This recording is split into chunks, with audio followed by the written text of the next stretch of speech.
Thank you, Arnoldo. It's 6 o'clock, Mayor. Side of the road or what? Good evening. Good evening and welcome to the regular meeting of the Madera City Council. It is Wednesday, December 7th, 2022. It is now 6 p.m. The council chambers will be open to the public. This meeting will be also be available for public viewing and participation through Zoom. Members of the public may also observe the live stream meeting on the city's website at www.madera.gov/live. Members of the public may comment on agenda items at the meeting or remotely through an electronic meeting via phone by dialing 669-900-6833. Enter ID 870-9956-1866 #.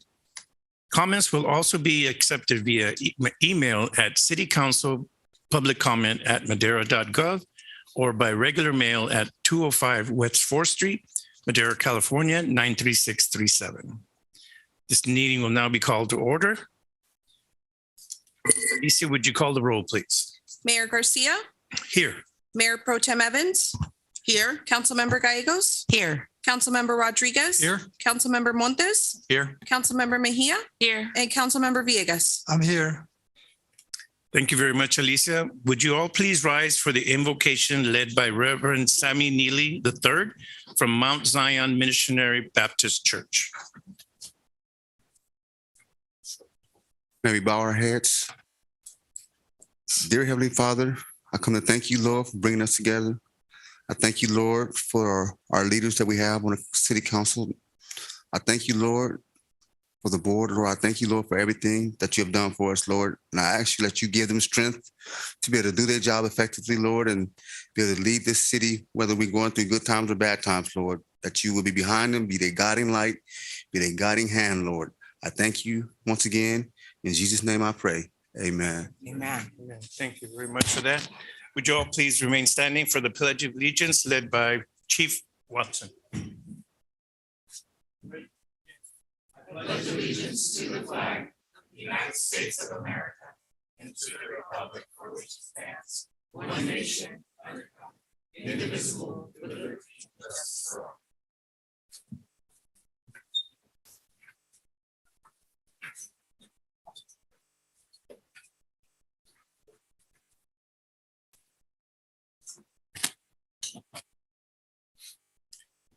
We will now move on to the approval of the agenda. I will ask my colleagues if there are any changes or additions to the agenda. Mayor Garcia, I have a change to the agenda if my colleagues would entertain it.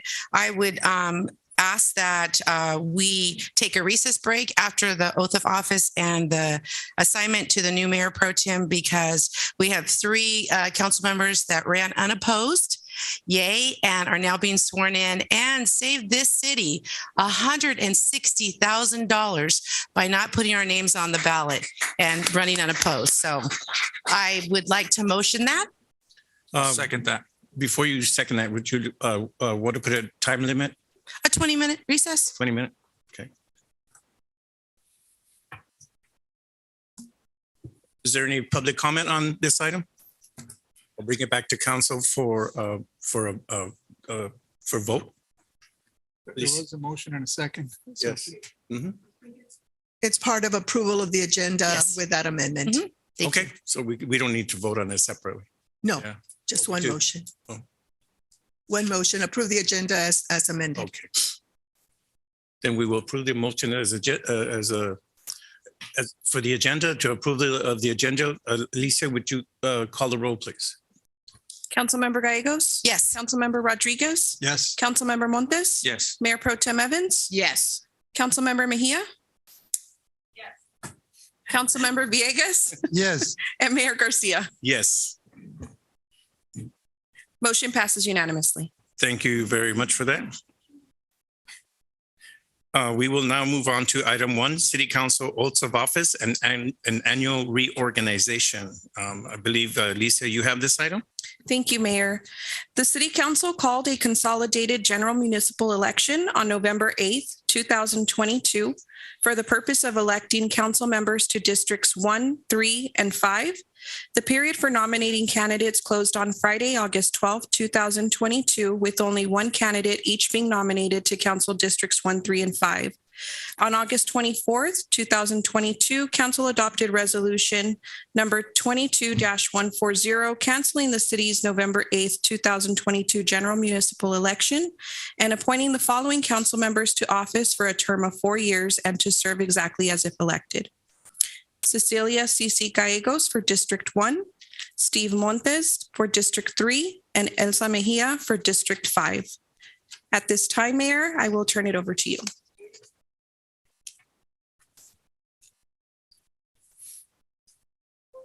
We will now move on to the ceremonial oaths of office, and I will turn it back over to Alicia, our city clerk.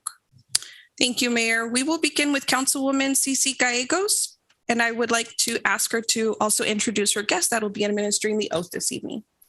Thank you, City Clerk Rodriguez. I'm having my big brother. I'm the baby sister of 5, and my big brother, Philip Gallegos, who has been the Parks and Rec director for Kerman for 20 plus, almost 30 years. So, Philip, could you come up and give me the oath of office, please? Are we right there, Alicia, or up here? Here? Okay.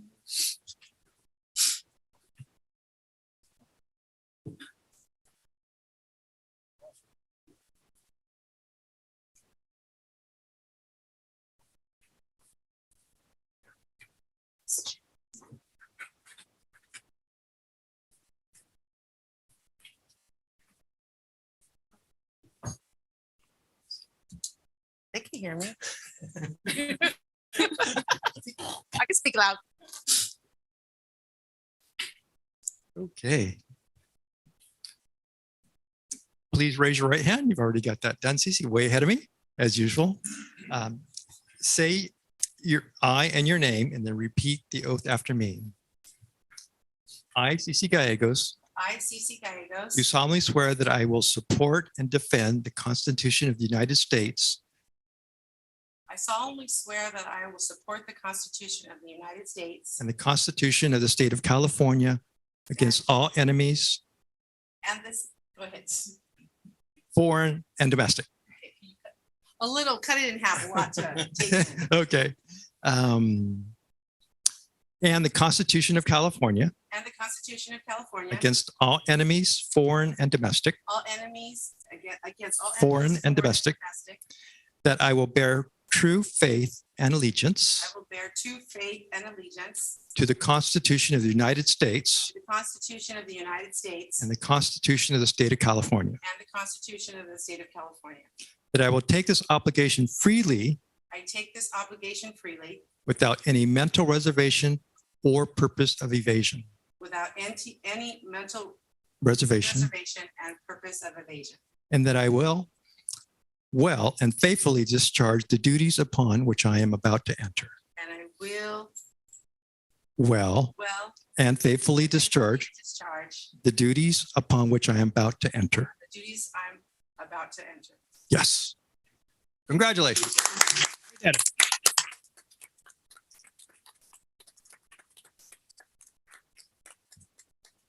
My pleasure to serve you for the next 4 years as a city council member. I've been here for 6 and I have enjoyed every minute of it. And I can't wait to do some more greatness in the city of Madera. Thank you.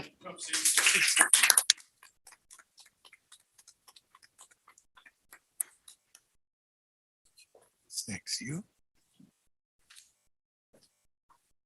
Steve. I would like to now call on Councilmember Steve Montes and ask him to introduce his guest that will be administering the oath, please. So good evening, everyone. My guest is my mama, Ofelia Montes. So she's going to be administering my oath. Last time it was Pops, now it's Mom's turn.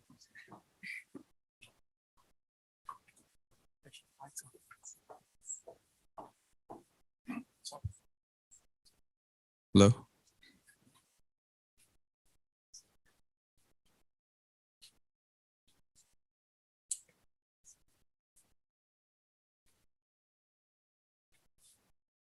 Please raise your right hand and say aye and your name. I, Stephen Montes, And repeat oath after me.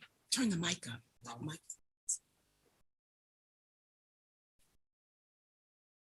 Do solemnly swear solemnly swear that I will support and defend that I will support and defend the Constitution of the United States the Constitution of the United States and the Constitution of the State of California and the Constitution of the State of California against all enemies, against all enemies, foreign and domestic, foreign and domestic. that I will bear true faith I will bear true faith and allegiance to the Constitution and allegiance to the Constitution of the United States of the United States and the Constitution of the State of California, and the Constitution of the State of California. that I take this obligation freely That I take this obligation freely without any mental reservation without any mental reservation or purpose of evasion, or purpose of evasion, and that I will well and faithfully and that I will well and faithfully discharge the duties upon which I am about to enter. discharge the duties of which I am about to enter. Congratulations.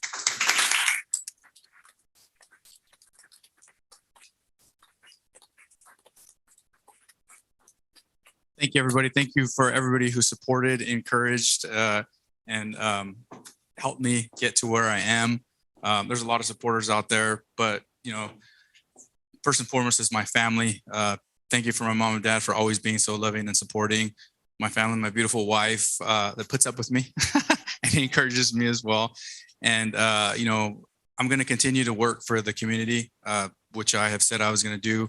The only thing that I can promise is that I'm going to do what I think is best for the community. And so thank you. And I'll do everything I can to make up for all the missed recitals, missed events, and everything that you guys put up with me whenever I can and as much as I can. So thank you very much. Love you guys. Actually, that was to my baby Delilah, because I missed a couple of events for her.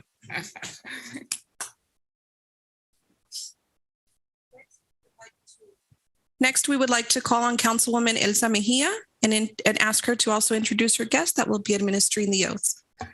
Good evening, everyone. I'd like to welcome Joanna Diaz to the front. Joanna has been my classmate since our Madera High School years, more than 10 years ago, 15 years ago we met.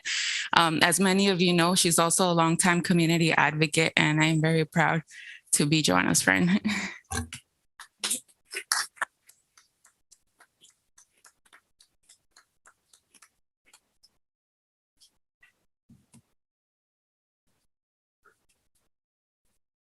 Please raise your right hand and say your name.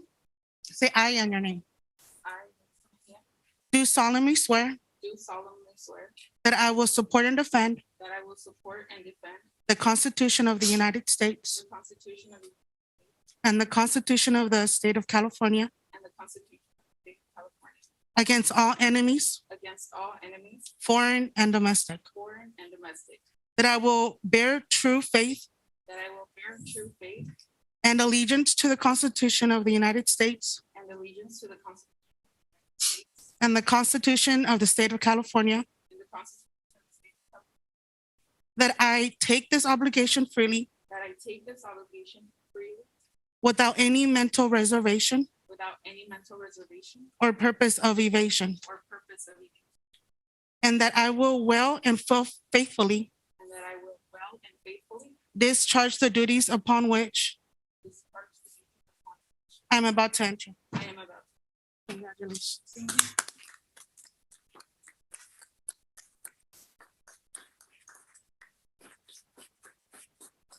Thank you again, everyone, for being here and for your support since day one. I am really appreciative of, as you all know, this is the fruit of all of your labor. So just thank you so much for being here.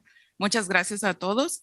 Gracias a Joanna. Joanna es mi compañera desde que estoy en la preparatoria y como ustedes saben, ella también es aboga por la comunidad. Estoy honrada de llamarla mi amiga. Les agradezco a todos por estar aquí nuevamente. Este es fruto de su labor. Muchas gracias por estar aquí.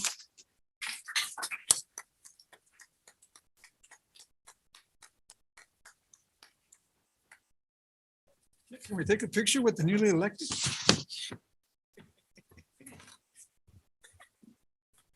Yeah, after we do the mayor pro tem probably.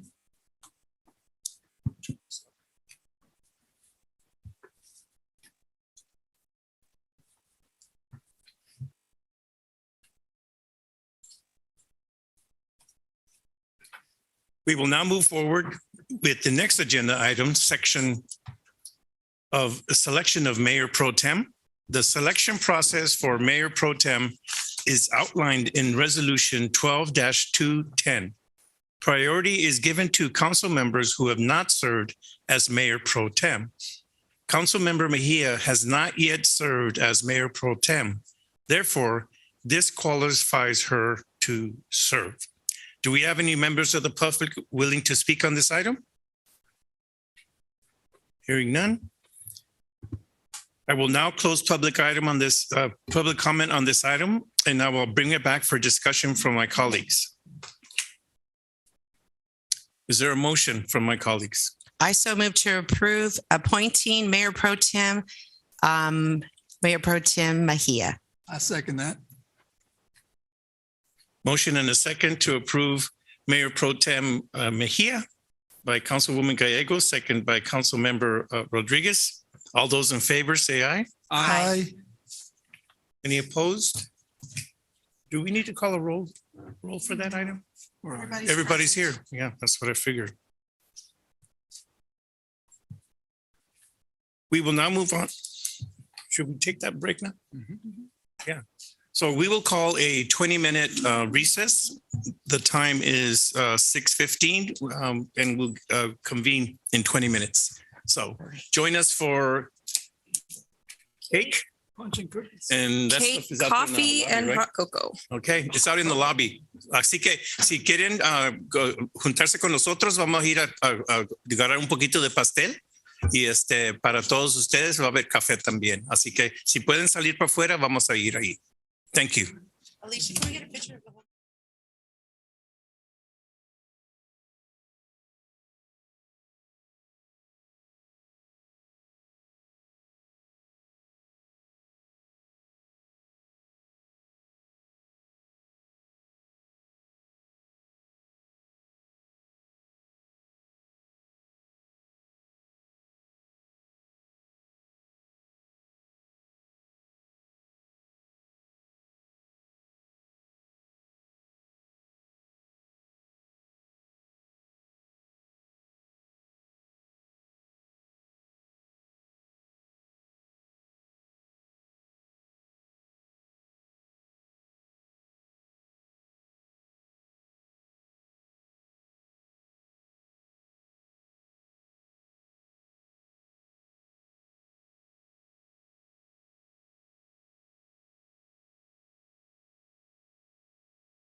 The comment, the first 15 minutes of the meeting are reserved for members of the public to address the council on items which are within the subject matter jurisdiction of the council. Speakers shall be limited to 3 minutes. Speakers will be asked, but are not required to identify themselves and state the subject of their comments. If the subject is an item on the agenda, the mayor has the option of asking the speaker to hold a comment until that item is called. Comments on items listed as a public hearing on the agenda should be held until the hearing is opened. The council is prohibited by law from taking any action on matters discussed that are not on the agenda, and no adverse conclusions should be drawn if the council does not respond to public comment at this time. Do we have any members of the public wishing to address the council?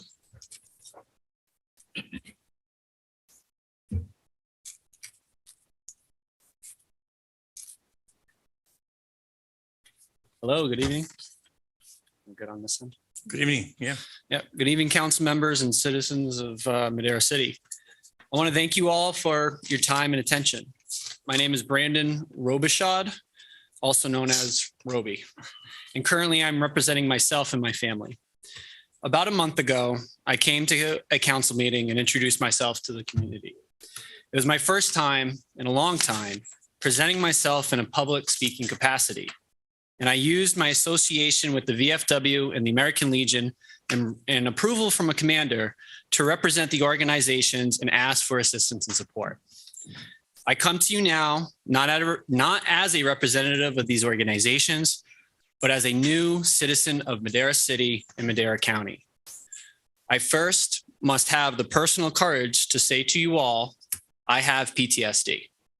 I have experienced trauma in my life that only veterans of foreign wars can experience or understand. But I also have recently experienced another trauma that I think we can all relate to and understand each other on. That trauma is with the catastrophe level of emergency known as the COVID pandemic. It has been 3 years about now since the initial outbreak. The response was swift and fast, and the industrial complex that makes up our infrastructure was pressured in ways that our generations have never seen before.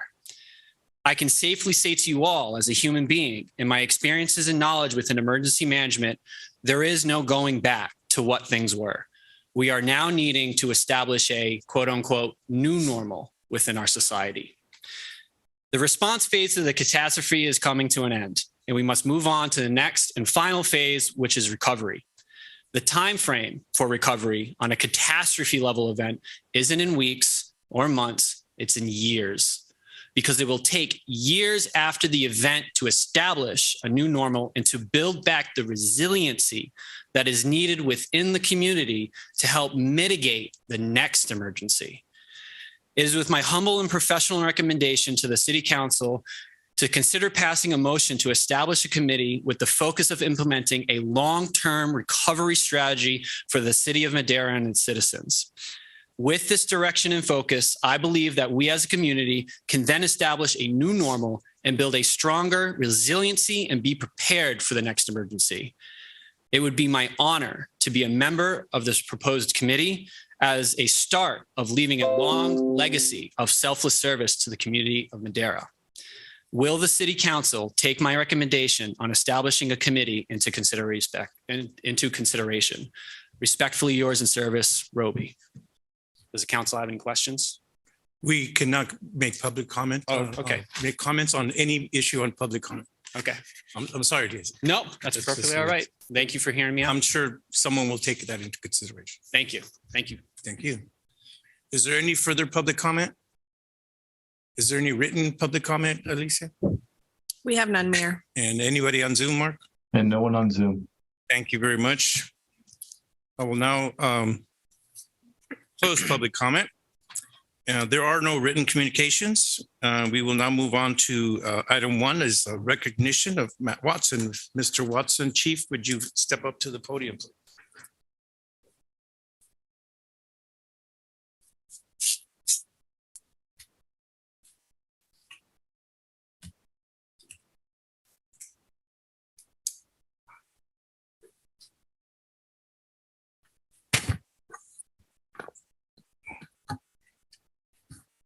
I want to congratulate the Chief Watson on his retirement. He served CAL FIRE of the city of Madera for 30 years, and he was very good at what he's done, noticed by all the incidents that have happened over the years, and he's responded to, and he's provided excellent leadership to his crews. And I want to congratulate you on your retirement.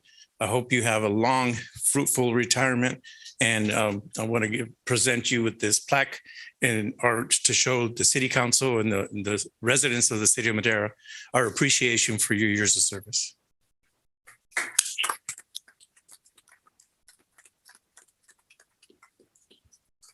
Well, Mayor and City Council, I appreciate the direction you've given over the years to the fire department and the support you've given the fire department.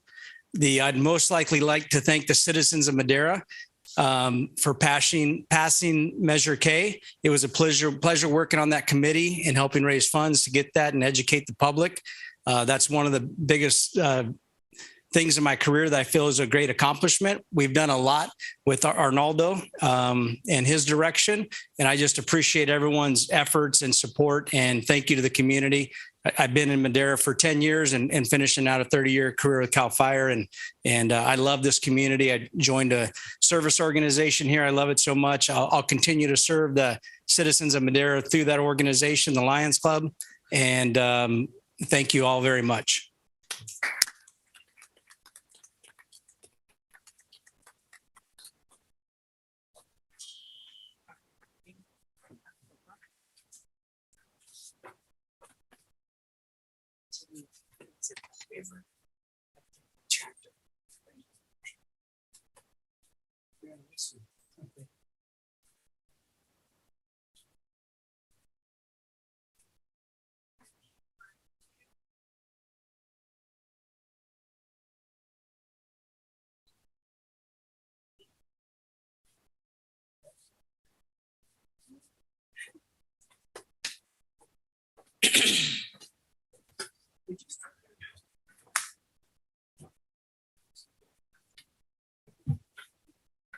Mr. Mayor, Yes, sir.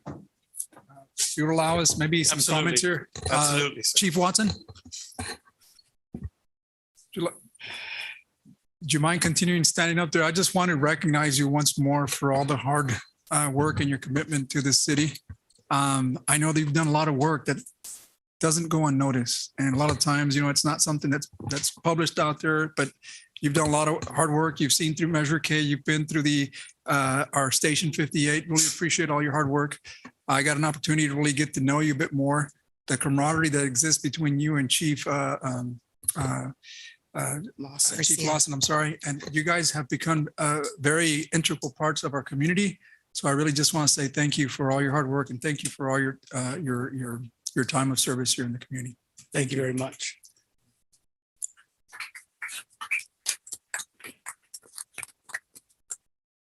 Mayor Pro Tem Evans. Well, No, I'm City Councilwoman Evans. Okay, sorry, it's going to take a while. It's okay. Chief, I just want you to know that I am going to miss you. I love you. You're my brother in Christ. I'm going to miss you picking me up in the dune buggy and riding up and down the river. But even more than that, just the fact that at every beck and call, you've always been there. And to serve the city the way that you have, I truly applaud you. And I ask God to cover you as you go into your next journey in life. So thank you so much for everything. Thank you very much. For sure. Councilwoman Gallegos. Okay, Chief Watson, I know you're retiring, but you're not getting rid of us. You've been here for some big fires downtown, the two homes in the river, and you were on that tractor with our employees and the citizens, making sure that they were safe. And I heard you were a rock star out there, and on times that you didn't need to be out there when you were off. So I thank you for that. And And I know that if you have some extra time, we would sure love some volunteer time in the river because I know you loved it out there. I will see you at our Madera Evening Lion events. And I thank you for sticking with us and representing this community in those events because it goes a long ways and you've learned to see what the Lions can do. But most of all, the citizens appreciate that when they go to bed at night, just like our law enforcement officers, they know that if there's a fire in the city, it's taken care of. So thank you for all your efforts, your commitment, and your dedication to the city of Madera. Thank you. Mayor Pro Tem Mejia. Chief Watson, thank you for welcoming me when I started on council. I got to take a tour of all of the fire stations in Madera, and I really saw how everybody takes pride in the work that they do. And our community thanks you for protecting us, and just congratulations on your retirement. And thank you very much. Councilmember Montes. Yeah, I want to echo the sentiments that everybody's saying up here. We're going to miss you, Chief. This is no comment on who your successor, but your successor is going to have some big shoes to fill. We really do appreciate all the time you took, and not just here and answering our questions, because sometimes we would grill everybody, right? But it wasn't out of a place of mistrust or anything. It was just we wanted to get some questions, and you did a really good job of giving us the lowdown on everything, right? Going and doing. I remember doing the tours as well, and giving us some insight on everything that you guys do. It's not just show up and spray some water on something that's burning, right? So I really do appreciate all your service, everything you've done for the community, and you will be missed. Thank you very much. And the firefighters of Madera City, this is their home and they love serving this community. So thank you for that. That's great. That's great. Councilmember Villegas. Thank you, Mayor Garcia. Matthew, Watson, Chief, I'm going to miss you. I know you for only 2 years, but you did a great job in the community of the city of Madera. Thank you for that. And thank you very much. And thank you all again. Thank you very much. Thank you.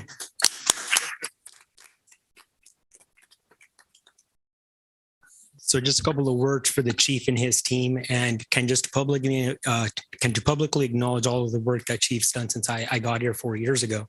When I first got here, Fire Station 58 broke ground within about 2 or 3 weeks of that. Actually, less, probably about my second week here. When I was talking to the chief, I said, where are we going to get the money to build this? I had no idea what we were going to do. And, we got together with the finance team.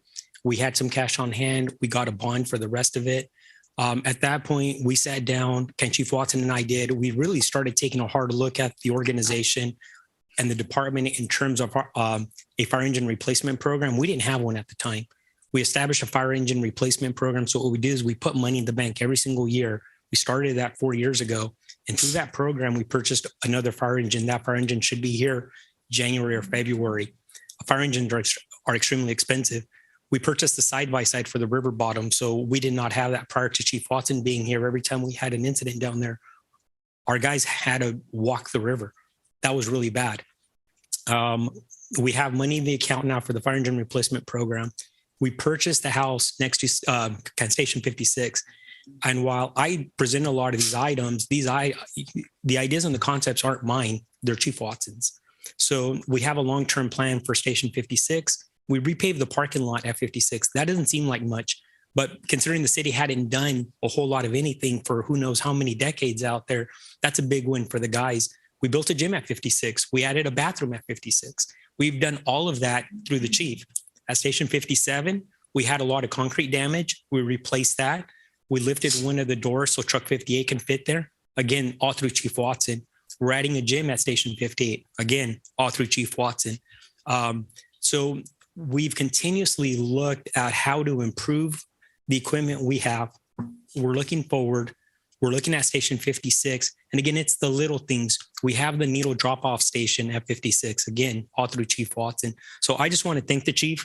You've done a tremendous job. And I'm not even talking about the fires yet. Everything I've talked about, their department needs. And I think moving forward, the community sees that. And those are things that don't get a lot of publicity, because what gets publicity? The big incidences. But when the incidences all happened, Chief Watson and his team were out there. He was the first guy we had on the tractor You have a fire chief and a tractor on the river bottom 2 days after the fire. That says a lot about his character and I think about our organization. So Chief, thank you very much. We're going to miss you. And can we know, and I echo Councilmember Gallego said, if you want to volunteer, you can start the next day. Thanks, Chief.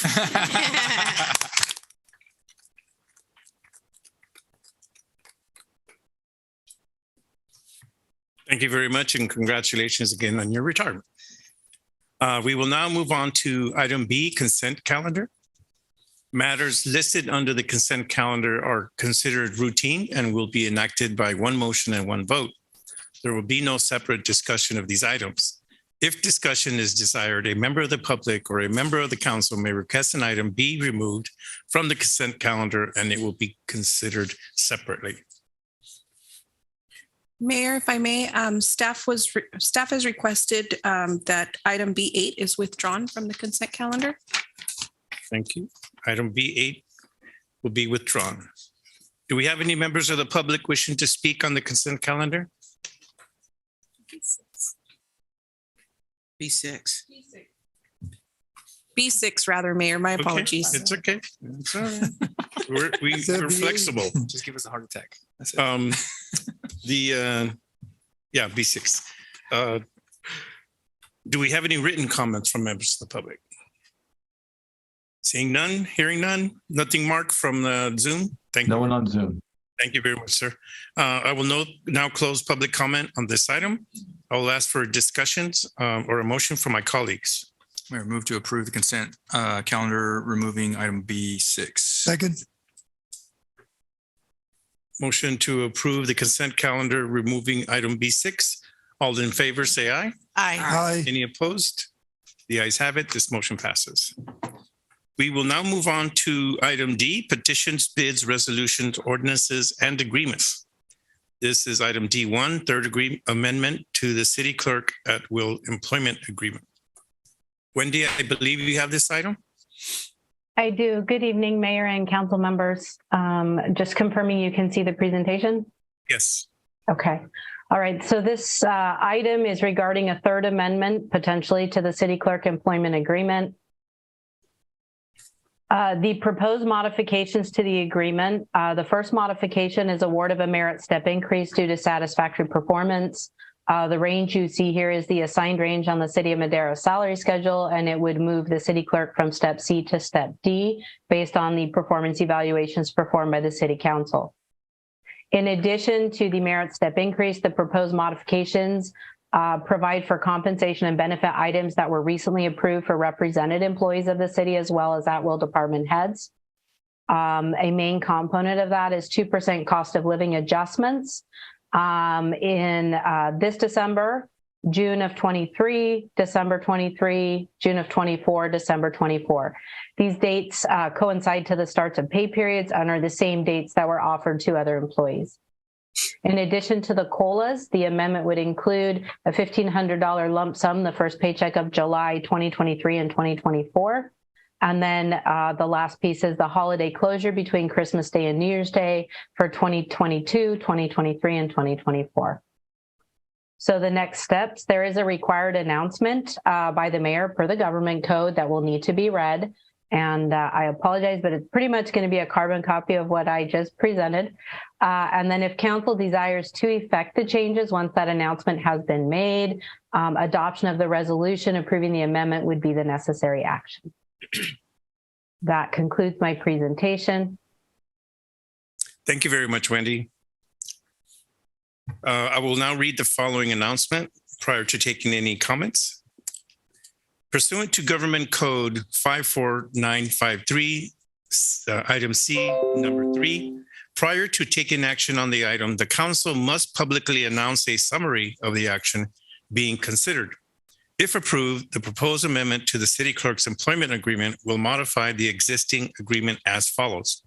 Item number 1, effective on her merit anniversary date of August 26, 2022, one merit step due to satisfactory performance to step D of City of Madera salary schedule range 419, which is $79,911.23 per year. Number 2, 2% cost of living adjustments effective December 31st, 2022.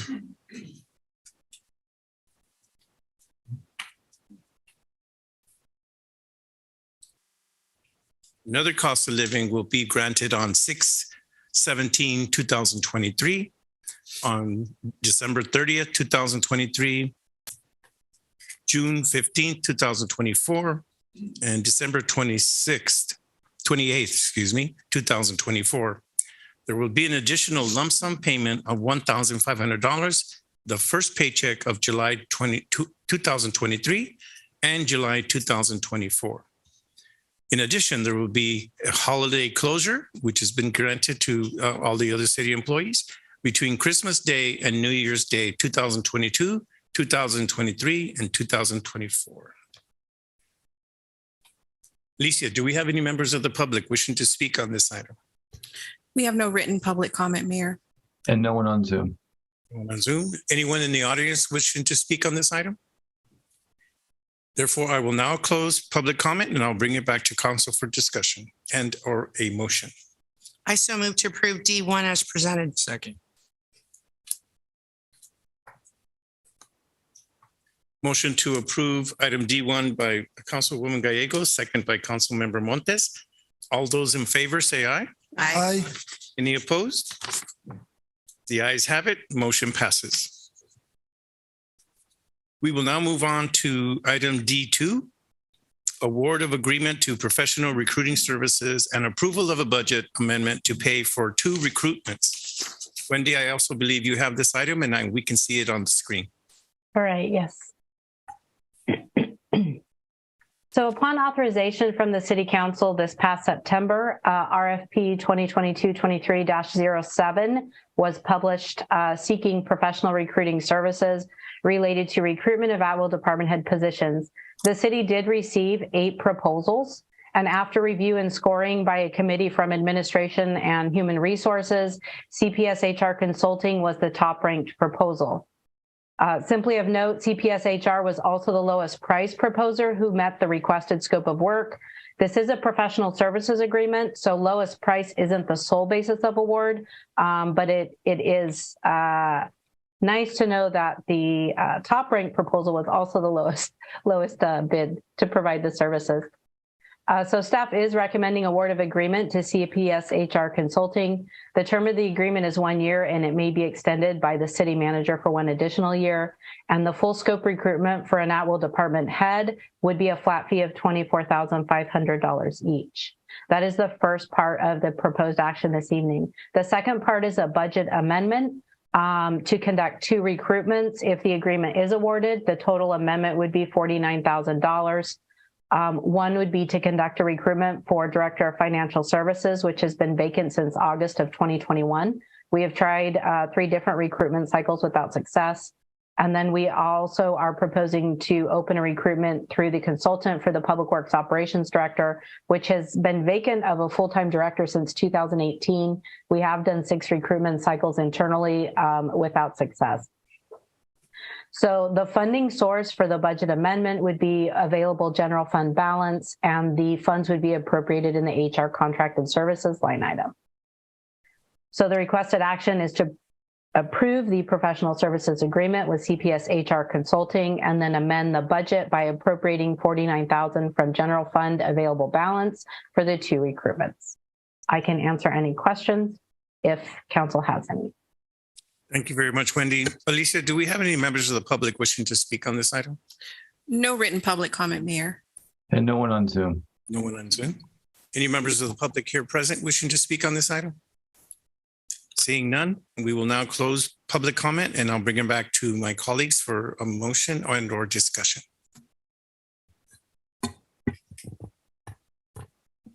Mayor Pro Tem Mejia. Wendy, you mentioned in the report that there is, after a year, if we were not successful, that it would be in the discretion of the city manager. Does the price get negotiated again after that 1 year? So the term of the agreement is for 1 year, and we can extend it for 1 year, but that extension is under the same terms in the contract. So if we do extend the contract, it would be at the same price. The consultant also has a guarantee they will not charge us to go back out if the first recruitment is not successful in identifying a candidate. Some of the consultants, there was an initial fee, and then if they didn't find an applicant that accepted your job offer, they would sort of charge you a partial fee to go back out and seek additional applications. CPSHR basically guarantees the recruitment to the point of successful candidate for the flat fee that's proposed. Thank you. Mm-hmm.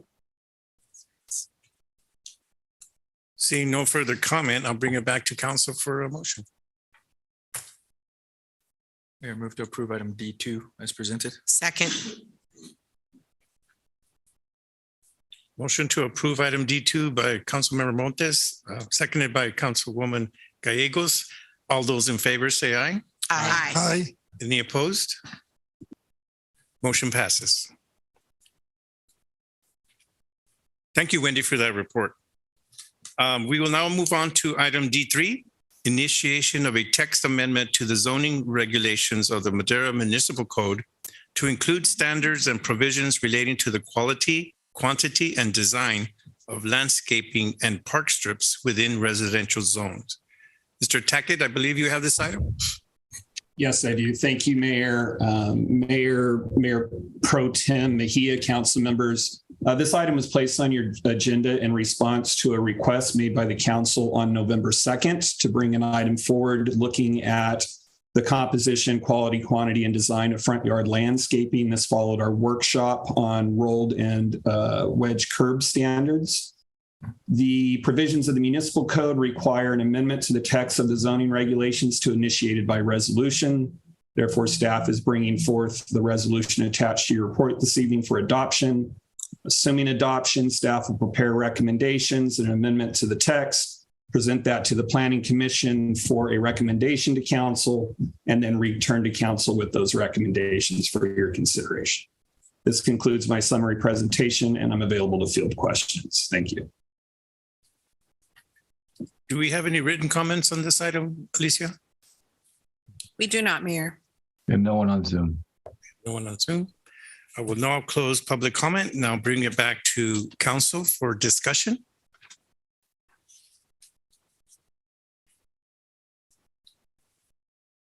Then we will entertain a motion. We beat this one to death on the last one.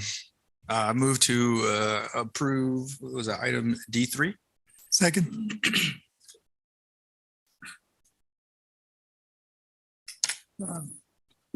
Mr. Rodriguez. Yeah, if I may, I'm sorry, just had a question here for Will.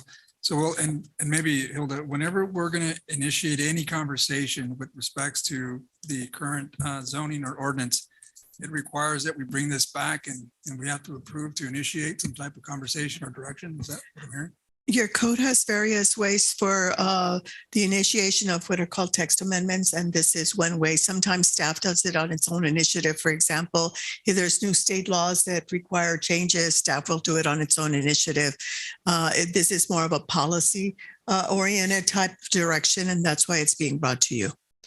Okay, so I guess my question, and I'm not sure if I heard this correctly the last time, was to bring back a conversation of current zoning and or enforcement that we have with certain standards that we see out in the community.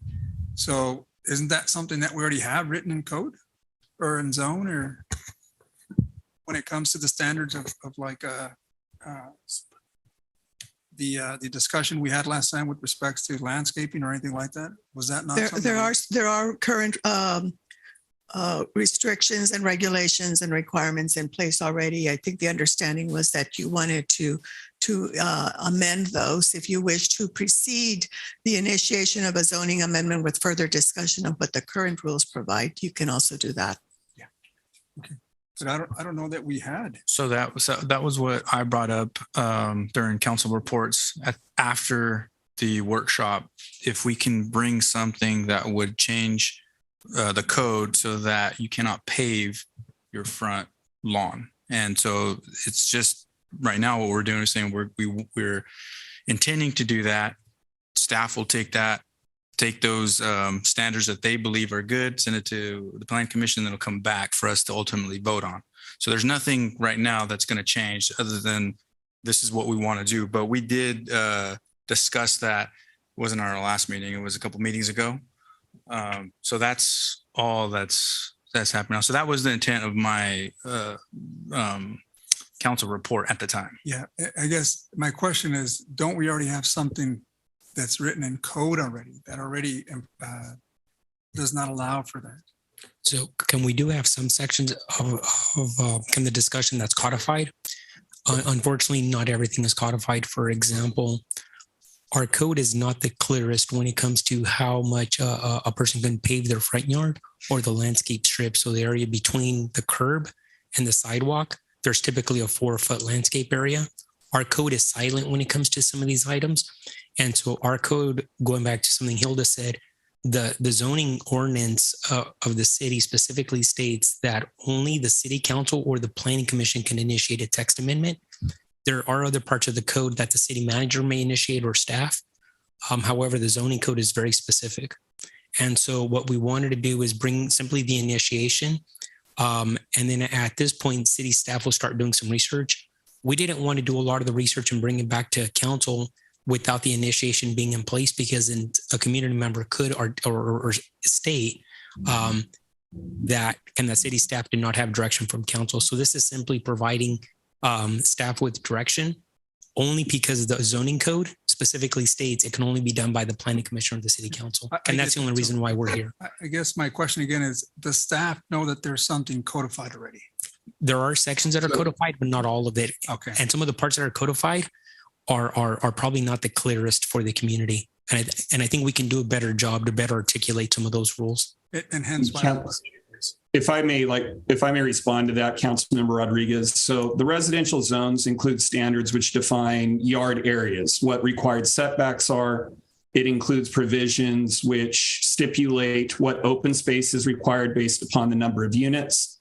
And it includes a provision which prohibits parking on unpaved surfaces. But what the code does not do is limit the amount of pavement in front yards. It does not define the composition of landscaping within front yards. So what is a balance between plant-based materials or non-plant materials in front yards? So we showed examples of yards which had include aggregate materials or mulch type materials and the removal of all turf. So those are the types of standards that we would be looking at bringing back to you for your consideration. Great, thank you. And which are currently absent from the code. That answered my question there. Thank you. Appreciate you. So at this time we don't have certain items codified that would enforce like when you have over pavement of what's required and what's not, or what's allowed and what not. Thank you. Seeing no further discussion, I will ask my colleagues for a motion. I think there was a motion. Did you have? Yeah, there was a first and a second, and then we had some follow-up questions. Oh, okay. So I believe you made the motion. Yeah, and Councilwoman Callejas made the second, or who did the second? For the record, Mayor, Councilmember Montes made the motion with Councilmember Villegas making the second motion. Okay. Thank you very much. We will now take a vote on item D3. Motion by Councilmember Montes, second by Councilmember Villegas. All those in favor say aye. Aye. Any opposed? The ayes have it. The motion is approved. Thank you very much for that report, Mr. Tech. We will now move on to item D4, acceptance of a grant award from the U.S. Department of Justice's Community-Oriented Policing Services, COPS hiring program. I believe Mr. Chiaramonte, you have this item, or Chief? No, Commander does. Okay. I just, absolutely, any chance I get at the mic, I want to go ahead and absolutely take advantage of it. I didn't see you go up there, but that's good. It's all right. They don't give me a stool to stand on. So, first of all, thank you, Mayor and Council. Congratulations to all three council members and to Mayor Pro Tem. And congratulations and thank you for the former Mayor Pro Tem and excellent job you did. So thank you. And thank you to everyone. And we have great leadership going forward. And Chief Watson, it was a pleasure working with you, and you did an outstanding, fine job for this city and the citizens, and you're going to be missed. So thank you. Okay, on to the important stuff. So what's before you tonight is a COPS grant awarded by the Department of Justice, Washington, D.C. The last time we were awarded this grant was 3 years ago. So we haven't had this grant for 3 years. And during that time, Commander Chiramani has been on top of this, fighting for it, pulling teeth to try to get it. And I do want to thank Marcella and Grants, and then Chris Comar, Grants Department, and Commander Chiramani for his outstanding hard work on this, that we were able to apply for this and receive the grant. And it just three years of just outstanding hard work on the part of the commander. And these are competitive grants. They're very hard to get. And this will enable us to move forward. And it is really a bright moment for us. And with that, I want to come up and let the man that did all the hard work present it. So Commander Chiramani. Commander, if you would give us a moment, Alicia has an announcement to make. No? After the report? At council reports. Okay, all right. Go ahead, sir. Thank you. Gino Chiramani. Mayor, Council, thank you for your time.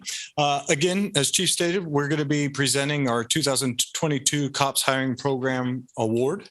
A brief overview is the Department of Justice provides funding to law enforcement agencies to hire or rehire additional officers through the Community Policing Services Hiring Program.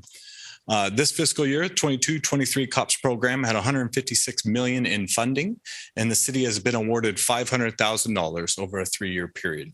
As the chief said, our history is we last received this grant in 2018, at which point we received 3 officers over a 3-year period. We attempted again in 2021, but as you know, there was some issues in law enforcement funding throughout the state and country with some budgetary constraints, and the big cities all got it. San Diego, LA, and San Francisco. So, excuse me, sorry about that. Yes. Sure. I'm just going to try something. I apologize for this. It's not showing up on Zoom, Council. So if I can just try something. It was on Zoom. You know, it was not showing up on Yeah. Zoom. Okay. Yeah, sorry about that. No, it's all right. Can let's try this one more time. Here we go. Thanks. Perfect. So in 2022, we tried again with the use of our company, ChrisCom, who supports the police department in the authoring of our grants, and as well as Marcella, who's assisting in our grants department. The utilization of the funds. The city will hire 4 additional full-time police officers, 1 who must be of military veteran. Funds are exclusive to salary over the 3 years. There is a caveat that we do have approximately $10,000 in equipment that can be used towards funding when the initial 4 hires come on. The grant period is for 60 months, which is 5 years, and it accounts for recruitment and hiring, but only 36 months, 3 years of salary is eligible for the reimbursement through the grant. Some of the outcomes we're looking for with the additional officers. Due to staffing challenges, the city disbanded our crisis intervention team, stalling our partnership with Madera County Behavioral Health, which provides additional resources to mental health and social service calls. This was critical to our department because many of our calls for service are high utilizers that have mental health issues going on. And this allowed us to try and find either governmental programs or nonprofit programs to try and find different ways to assist them. The additional officers will resurrect the CIT and provide the following community resources. Gang-resistant education and training, that is our great program that we do to children in the elementary schools. Try and give them tools and education to combat joining gangs during some of the most difficult times when they enter into the junior high and high school, where peer pressure is at its highest for gang participation. The second aspect is our parent project. We currently are still running parent project, but this will allow us to have more officers and provide more of those programs. And these are the same types of programs, but now for the parents, to give them tools and education as they're going through the same issues, trying to parent these children through some of their most difficult times in peer pressure. Sometimes it's addiction issues or just behavioral issues that they need tools to assist them with dealing with. Some of the funding overview. There is some match funding expected by the city. It is about a 60-40. The total amount of funding from the COPS grant would be a total of $500,000. As you can see, it's a 3-year program. So the first year total funding would be $409,000. Second year would be $424,000 total. And third year would be $445,000. As you see in the second table, table 2, there is a uniform other cost of $10,000 that would be included in that first year. Our recommendation is to adopt resolutions accepting the fiscal year 22-23 COPS hiring program grant in the amount of $500,000 and amend the city's fiscal year 2022-23 budget to reflect the acceptance of the grant in the amount of $500,000. That concludes my report. Do you have any questions? Thank you very much. Do we have any members of the public here wishing to speak on this item? Alicia, do we have any written comments on this item? No written public comment, Mayor. Thank you. Mark, do we have anyone on Zoom? There's no one on Zoom. Thank you very much. Then I will now close public comment on this item, and I will bring it back for discussion from my colleagues and or a motion.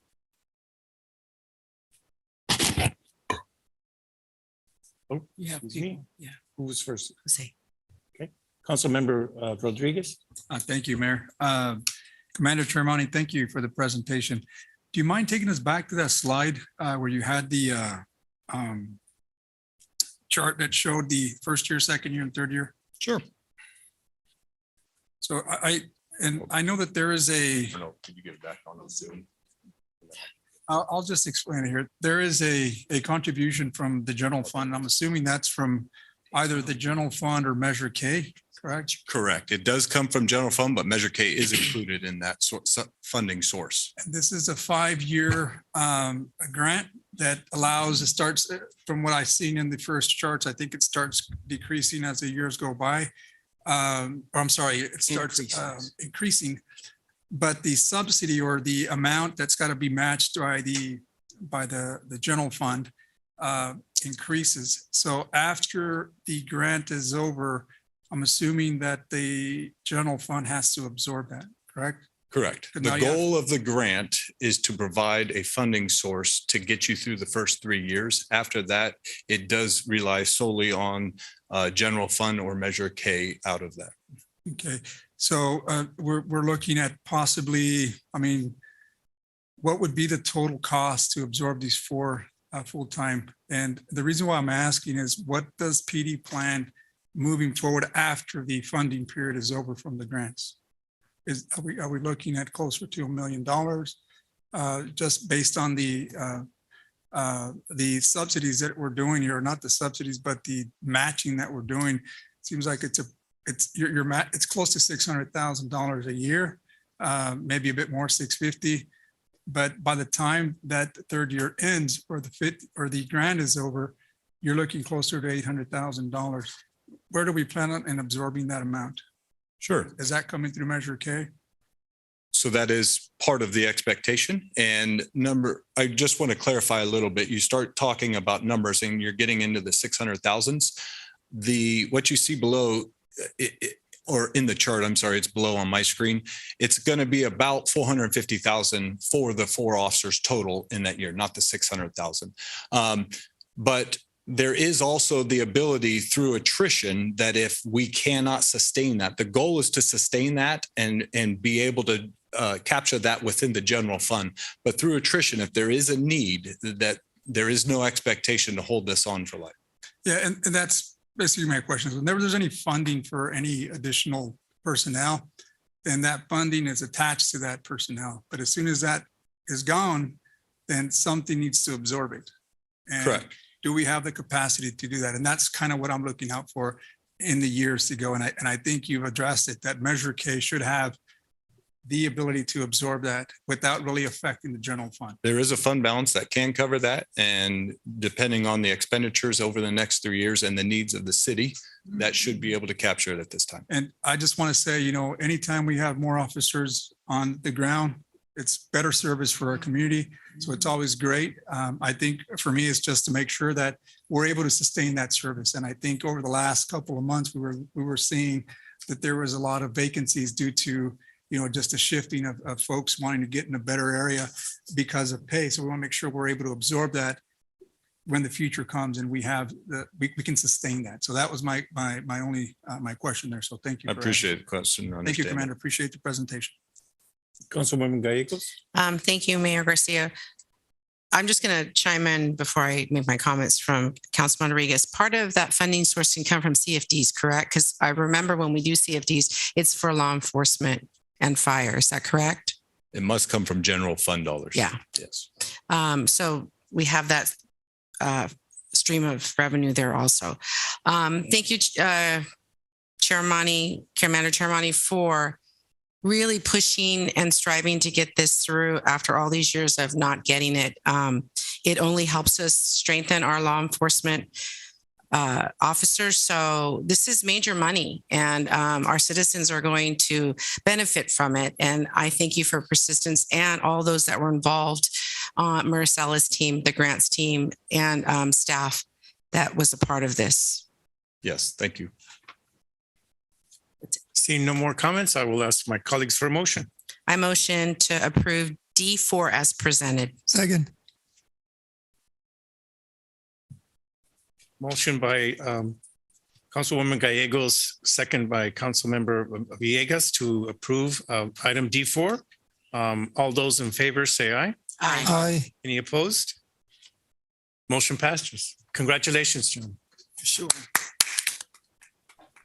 That report. We will now move on to item D5, consideration of new purchasing procedures ordinance. I believe, Mr. Forestier, you have this item? Yes, Mr. Mayor. I'm going to go ahead and share my screen.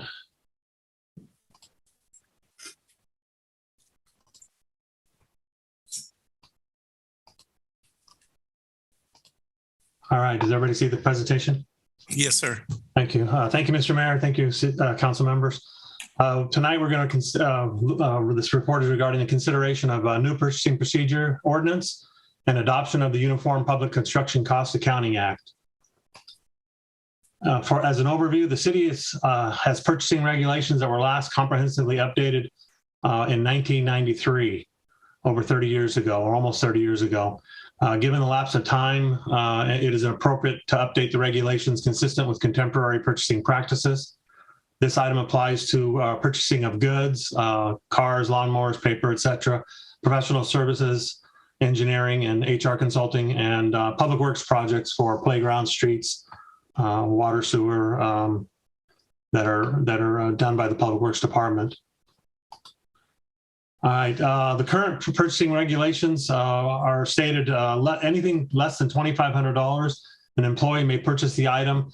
Obviously, it's budgeted by the council and approved by the department head.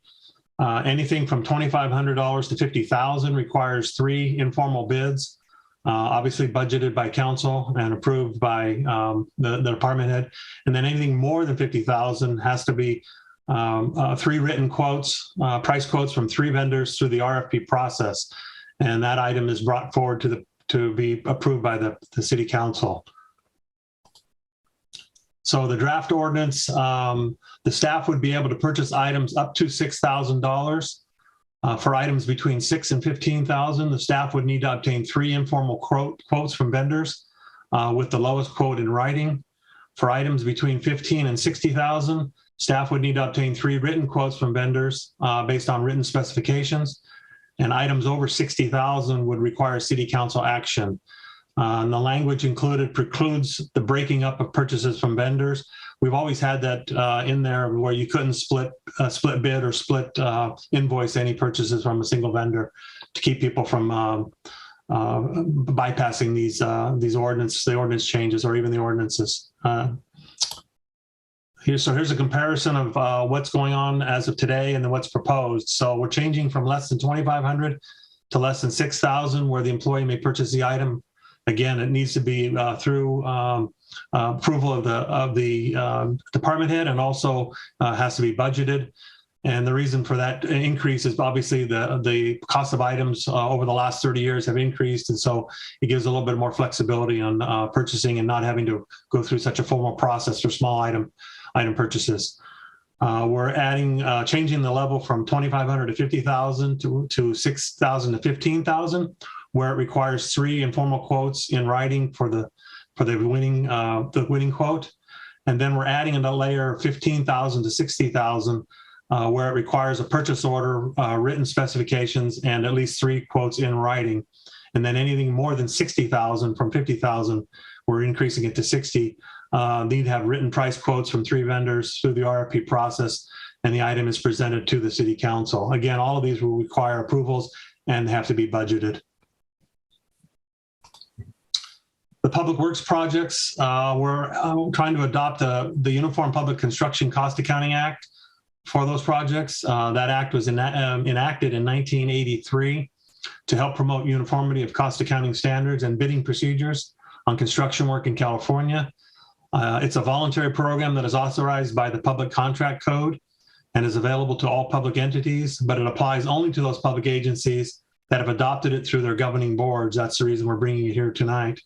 There are currently over 1,519 participating public agencies in the state that are operating under this Public Contract Code and this act. The act itself allows for public projects of less than 60,000 to be performed by force account using our own staff and resources, or by negotiated contract and purchase order. The Public Code section 22032 section A. The public projects in the amount of 200,000 or less may use the informal or formal bidding procedures outlined in the PCC section 22032B or C. And public projects at the cost of more than 200,000 must use formal bidding procedures to let the contract pursuant to PCC section 22032C.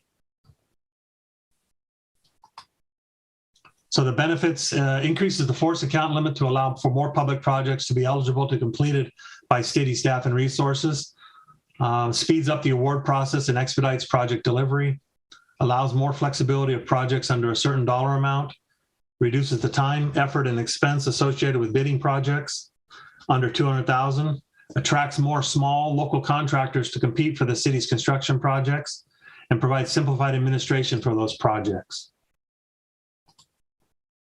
The recommendation by staff is waive the full reading and introduce an ordinance of the City of Madera repealing sections 2-2.501, 2-2.502, and 2-2.503 of the Madera Municipal Code, adopting new Chapter 4 to Title 2 of the Madera Municipal Code relating to purchasing procedures, and including the adoption of the Uniform Public Construction Cost Accounting Act. That concludes my presentation, and I'll answer any questions. Thank you very much, Mr. Forzier. Sure. Do we have any members of the public here present wishing to speak on this item? Alicia, do we have any written comments on this item? No written public comment, Mayor. And no one on Zoom. Thank you very much, Mark. I will now close public comment on this item, and I will bring it back for discussion and a motion from my colleagues.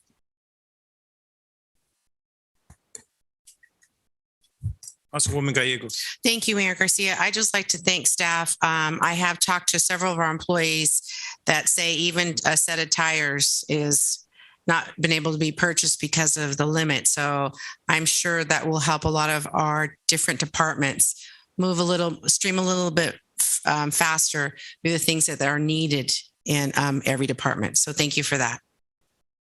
That's all, Mayor. Thank you. I will ask for a motion on item D5. I so move to approve D5 as presented. Second.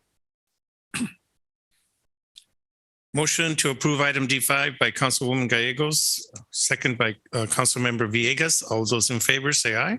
Aye. Any opposed? The ayes have it. Motion passes. Thank you very much for that report. Mr. Mayor, if I may add, I just want to recognize Jennifer Stickman for spending most of the time putting this ordinance together, along with a lot of the department heads and Mr. Rodriguez, city manager, on this. But Ms. Stickman did most of the work on putting this together. So I just want to have her recognized for that work. Absolutely. Good credit where credit is due. Thank you very much, Ms. Stickman. Very good. Thank you. We will now move on to item E, administrative reports. Item E1, compliance with Senate Bill 1205, fire and life safety inspections. Chief Duran, do you have this item? I do, Mayor.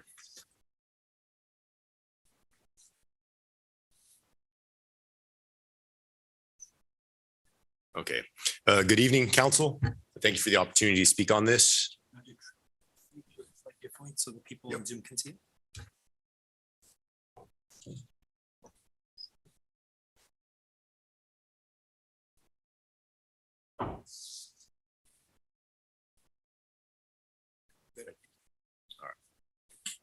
Good evening. Thank you, Council, members of the public.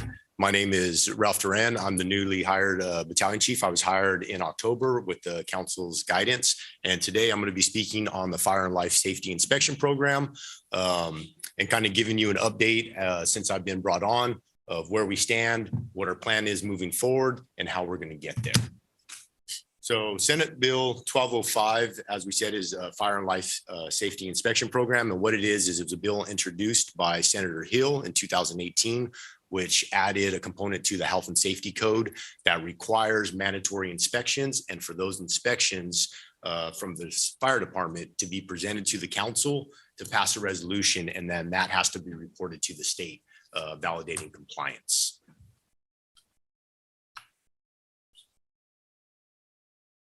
That's showing up. Excuse me real quick on all of them. It's not switching the slides. No, I'm getting them here, but I don't think they're getting them up there. You know what? Here we go. Okay. Okay, so a little bit of history on how SB 1205 came into effect. In 2015 and 2016, there was a lot of fatality fires, specifically in Northern California. As some may recall, in 2016, there was the ghost ship fire in Oakland, and tragically, it took the lives of 36 people. Almost half the occupants that were in that building. Basically, what it was a commercial building, and the tenants turned it into livable spaces that he rented out, and they were also conducting community events like art hops and music festivals. Well, tragically, one of those community events sparked a fire, and due to the building construction, the illegal building construction, and the way that people were living in there, these 36 people didn't make it out and they perished. As a result, they did investigations. Oakland, there was some litigation. Oakland paid $32 million. PG&E had to do a undisclosed settlement. To date, there are still lawsuits that are being litigated in the courts, and 2 individuals received jail sentences, and I think the maximum one got was 12 years. What they found while they were doing this investigation was that there were a lot of fire departments and cities that weren't conducting mandatory inspections. And so specifically what SB 1205 did is it didn't mandate these inspections. They were already mandated. What they did is they put a checks and balance so that now there's a reporting requirement and there's accountability based on that reporting. So the response was, as we said, they added, and it was health and safety 13146. They added a .4. Our authority and responsibility to inspect comes from .1 to .3 of that health and safety code. And this one now requires the compliance reporting to city council. And what the intention is that every year we do our inspections, and then once a year we report this to this council. The community and everybody knows where we're at, how we've increased safety, and then the council can then bring that forward to the state. And hopefully we can prevent some of these tragic incidents.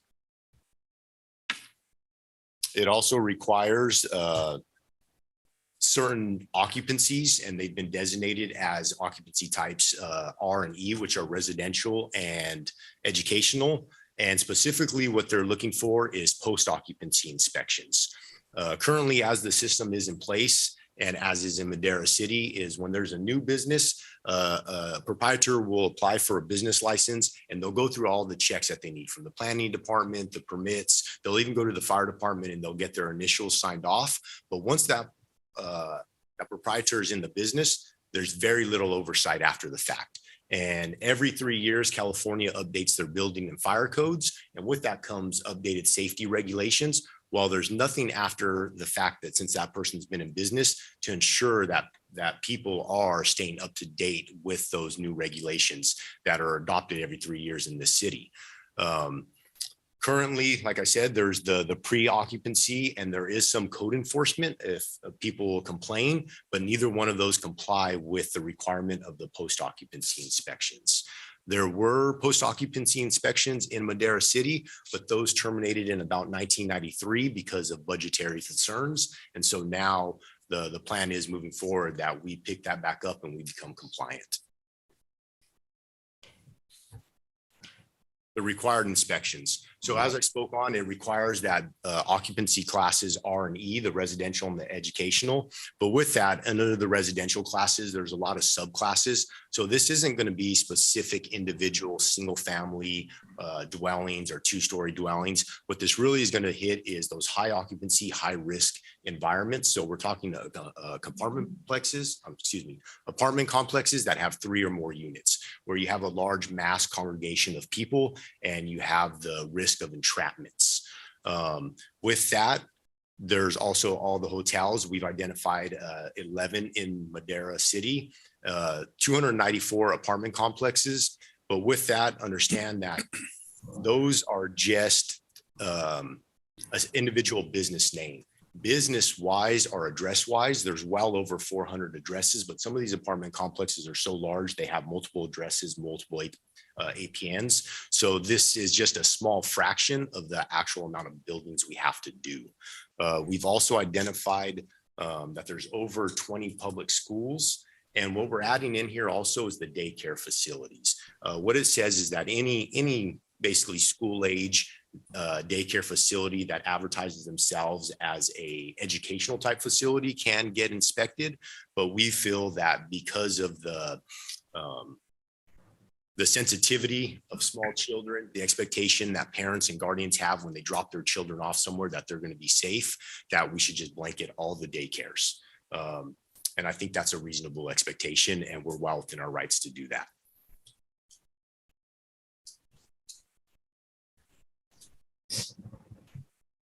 So the goals of the inspection is basically going to be that when we go into these businesses, we're trying to be as least intrusive as possible, but maximizing the safety of these occupancies. Everybody that goes, whether it's your home and you live, whether it's your personal house, whether it's an apartment or anything like that, everybody has an expectation of safety being provided by their landlords, or again, when people drop off their children. So we're essentially looking at, and you look at some of these mass casualty incidents where they're high occupancy, a lot of them come from entrapments. And that's because of improper doors, panic hardware, egresses, so your general housekeeping, where businesses block off or because they need storage space, so they'll block off an emergency exit. Or unfortunately, sometimes people have good intents and they're trying to do security, but they may put a lock on a door where there should not be a lock because it's the cheapest route versus the panic hardware. Simple things like smoke detectors and carbon monoxides, they're small items, but they make a tremendous difference in life safety. Even last night, I was on a fire, and the only reason that a little baby in the crib is alive is because of the smoke detector. So something as simple as somebody making sure and informing the public, change those batteries, let's test that. That saves lives. And the operational fire suppression system. Some of these new businesses that are going in where it's mandated to have more advanced suppression systems, we want to make sure that those are operable and test those every year to make sure that the money spent is well spent and that the system is going to work when the time comes for it to work. So where we are today to where we need to be, how do we get there? And basically we're breaking this down because it's a pretty large undertaking. So we're breaking this down into 4 parts. One is developing the program.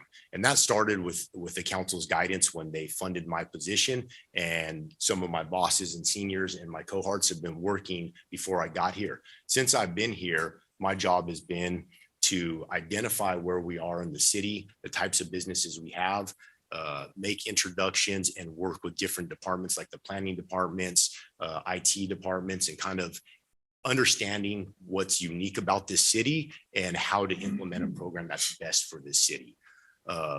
Also about conducting inspections, developing a program or a system in place of how we're actually going to do it. We can talk about it, but we need to know specifically how we do it and how we're going to do it step by step so that everybody's on the same page. The council understands what we're doing. I oversee the program and everybody in the community understanding what our expectation is and what their responsibility is. So there's a large education component that we have planned to go with this.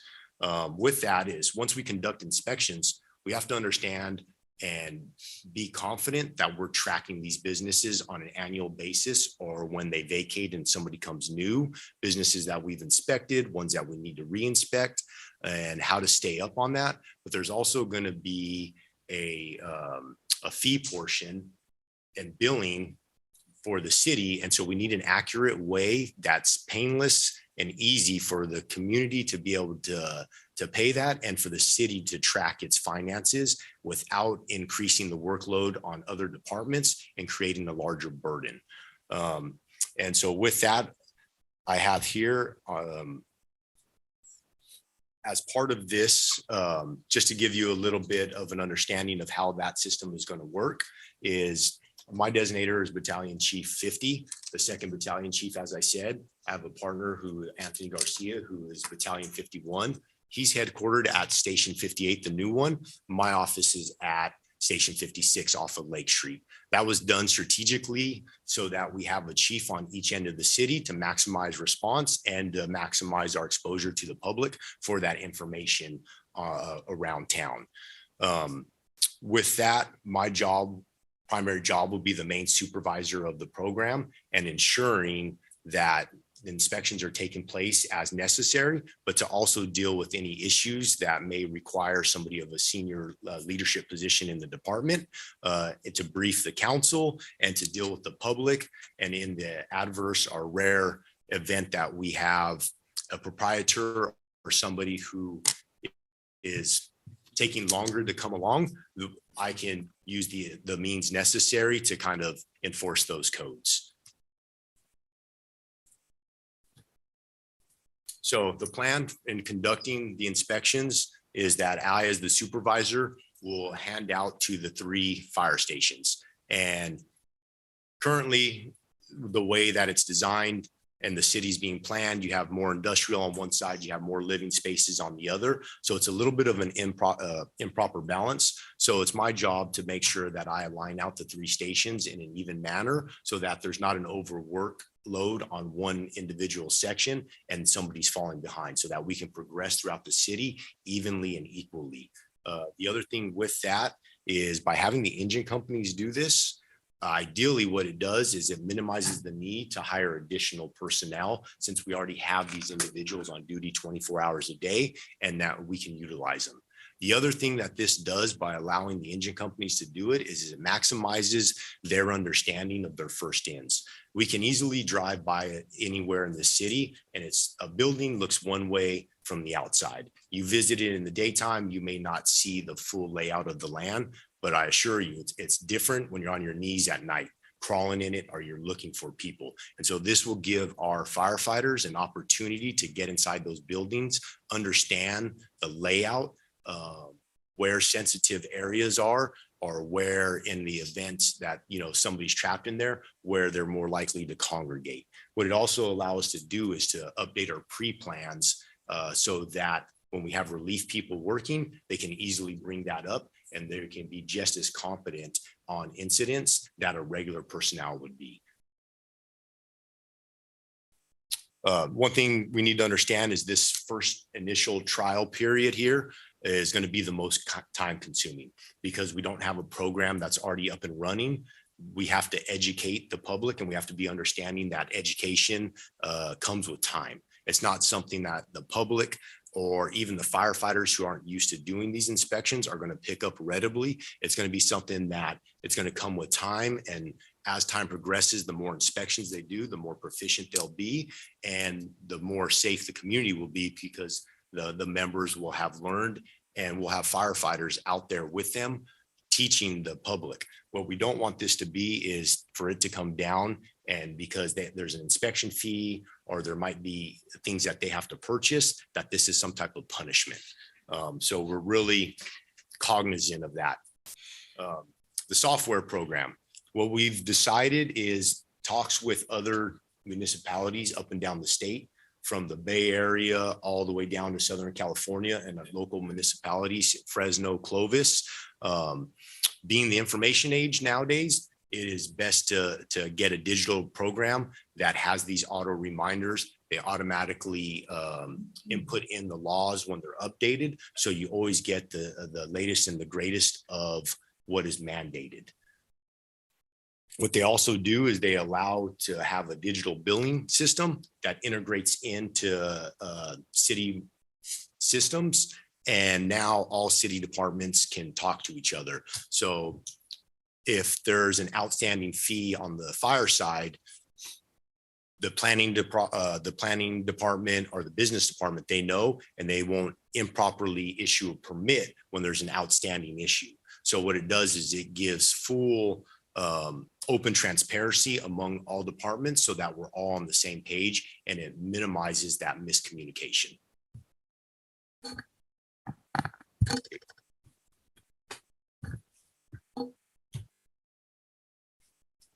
So the finance, everything comes with finance. And so what is the finance? Part of this law does allow for municipalities to implement a fee schedule to pay the cost of that inspection. It's not really something that's designed for profit. It really is a benefit to the community. And so that fee is just associated to recuperate costs. Some of those costs are obviously my position, wear and tear on the engines, fuels, ancillary items like computers. All of those things, we can develop a fee schedule and we can recuperate on that. Right here are just two examples of two local communities, Clovis and Fresno. And what I did is I brought this up. It gives an example of two different methods of administering a fee schedule. As you can see, Clovis, they're a little bit smaller, so things cost a little bit more when you don't have a bigger pool of people paying into it. But what they also do is Clovis charges a larger upfront. And if you have to have a secondary inspection, that inspection is free if the person passes the second time. Fresno City, what they do is they charge each time they go out, your first fee, your second one. And so you have the ability to choose what works best for your city. And so that's just an example of some of the breakdown of the current fees. Reporting.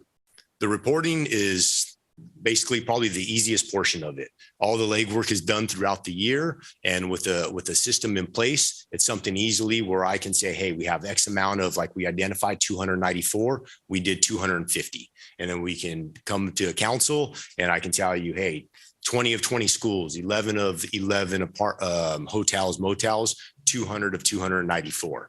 And at any given time, we're all on the same page and we understand what's going on. And moving forward, the intent is to get to 100%.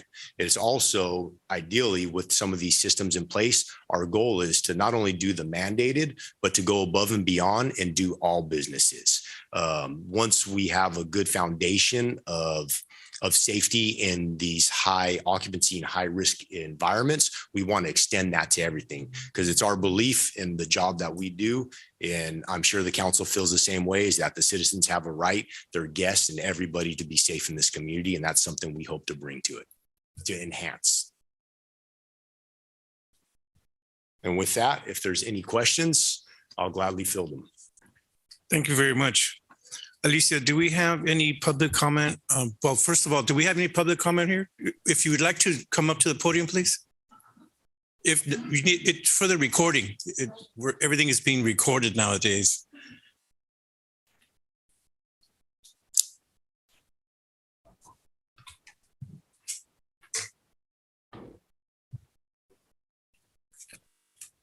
Good evening. My name is Gladys Martin.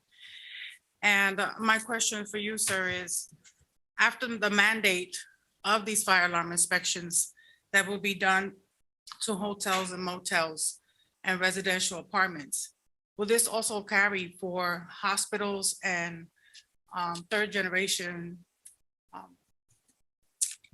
elderly homes? Mayor, I would recommend that she ask all her questions and address the council, and then council may direct staff to respond. Oh, okay. I'm sorry. So going on forth, will these, If you could go to the microphone, please.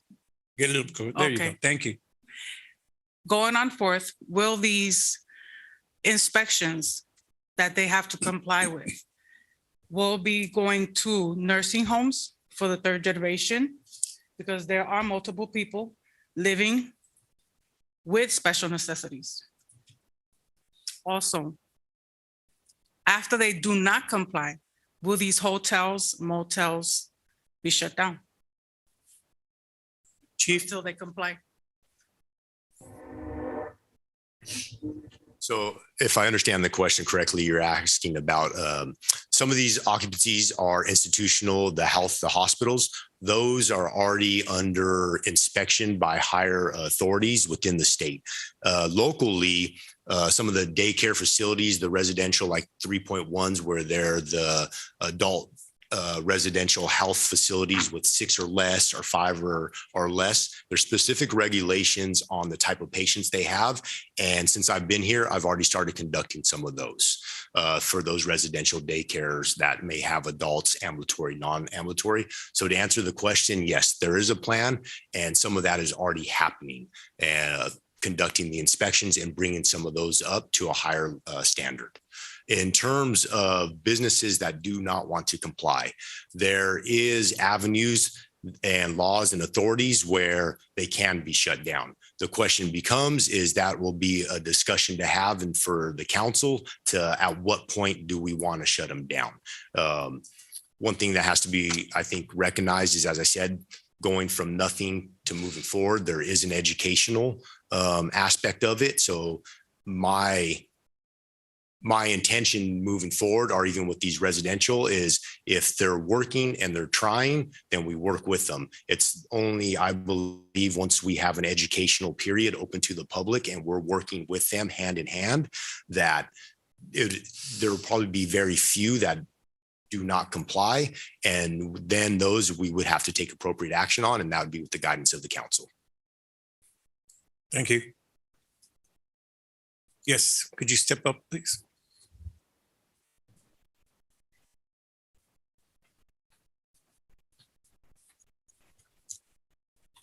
So I just wanted to ask a question. I think that safety should be a high priority of the community.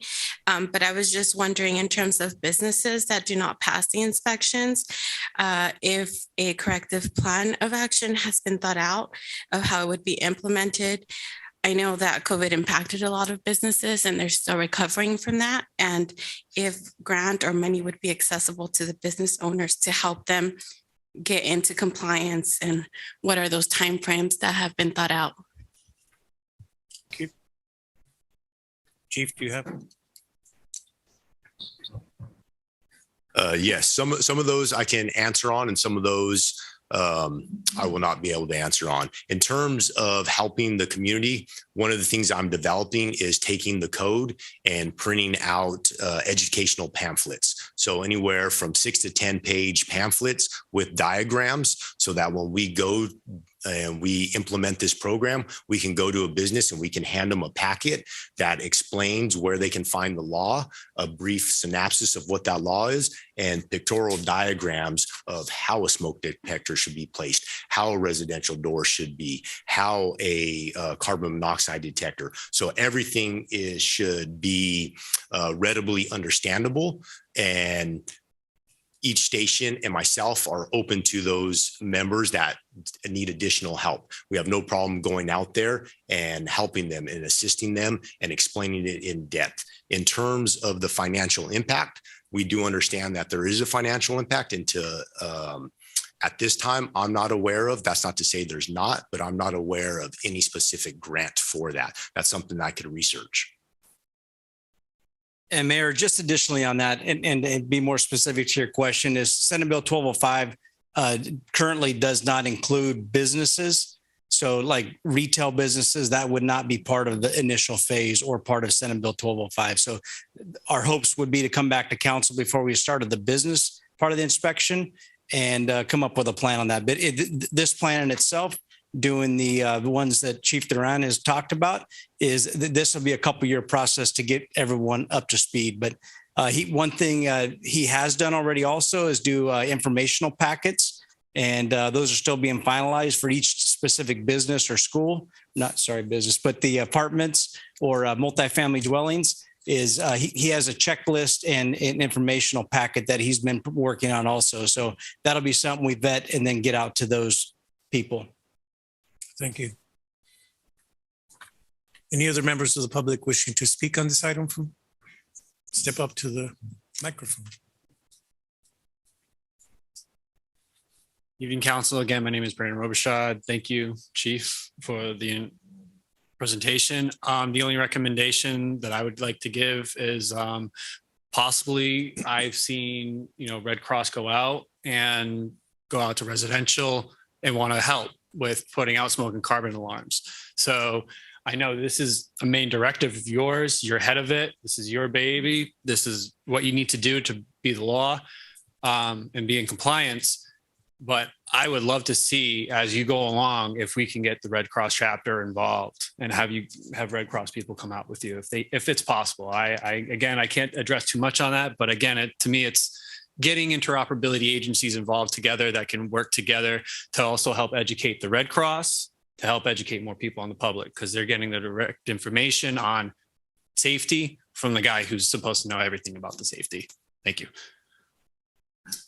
Yeah, thank you. And Mayor, I know some of the council members are out there helping, and we have partnered with the Red Cross on their smoke detector carbon monoxide grants, and we met at Station 56 on Lake Street and kind of went over the process with the crews and with Red Cross and the fire department and the council members that were helping. Is we divvied up the community and we helped get those out and installed for the community members that wanted them. So. That is part of our normal process, and we'll continue working on that. Thank you. Any further questions or comments from the public? Any written comments from the public? Alicia?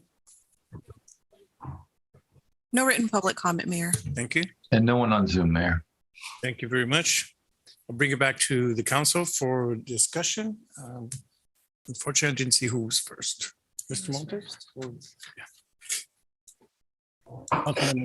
Chief Duran, thank you for that presentation. It was very in-depth. And I understand this is information only, so there's no action today.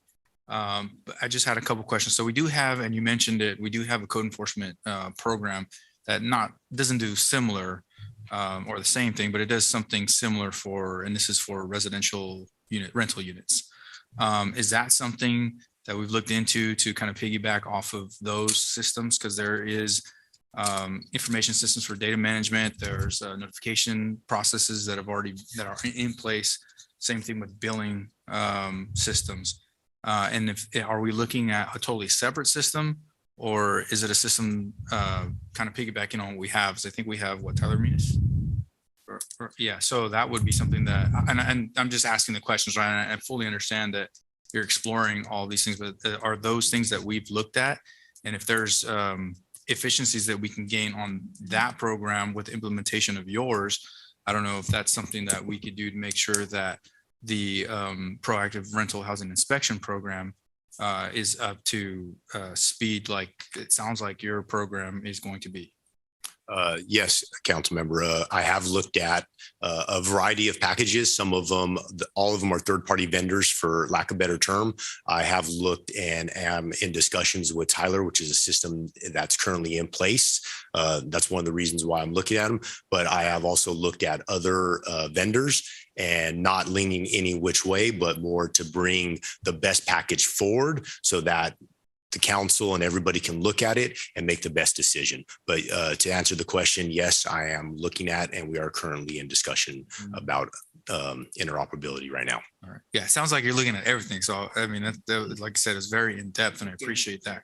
And then the last thing would be if we would piggyback on each other's inspections, right? So one department over the other. So if there is a proactive code enforcement inspection going on, would that be something that you're looking at piggybacking, or is this just going to be completely separate?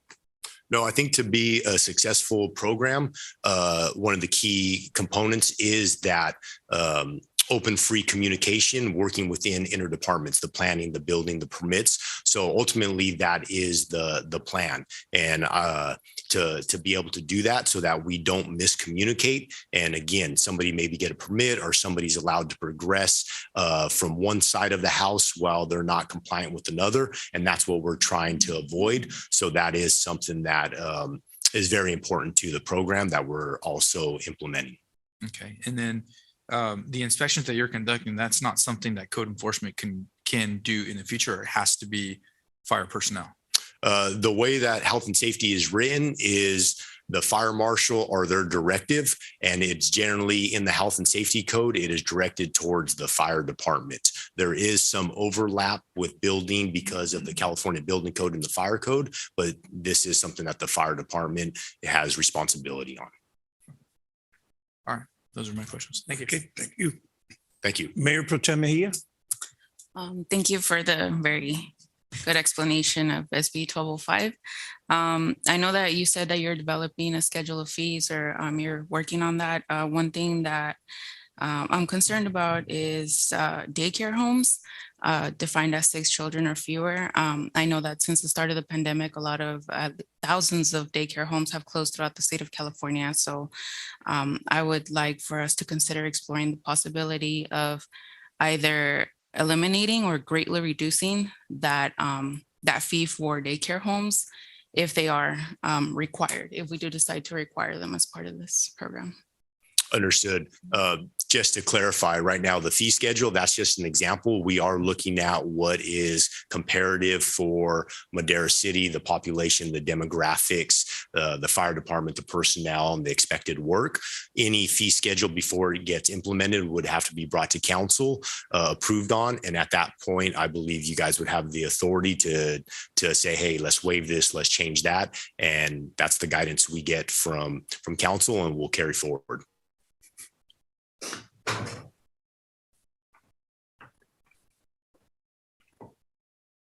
Councilmember Rodriguez. Thank you, Mayor.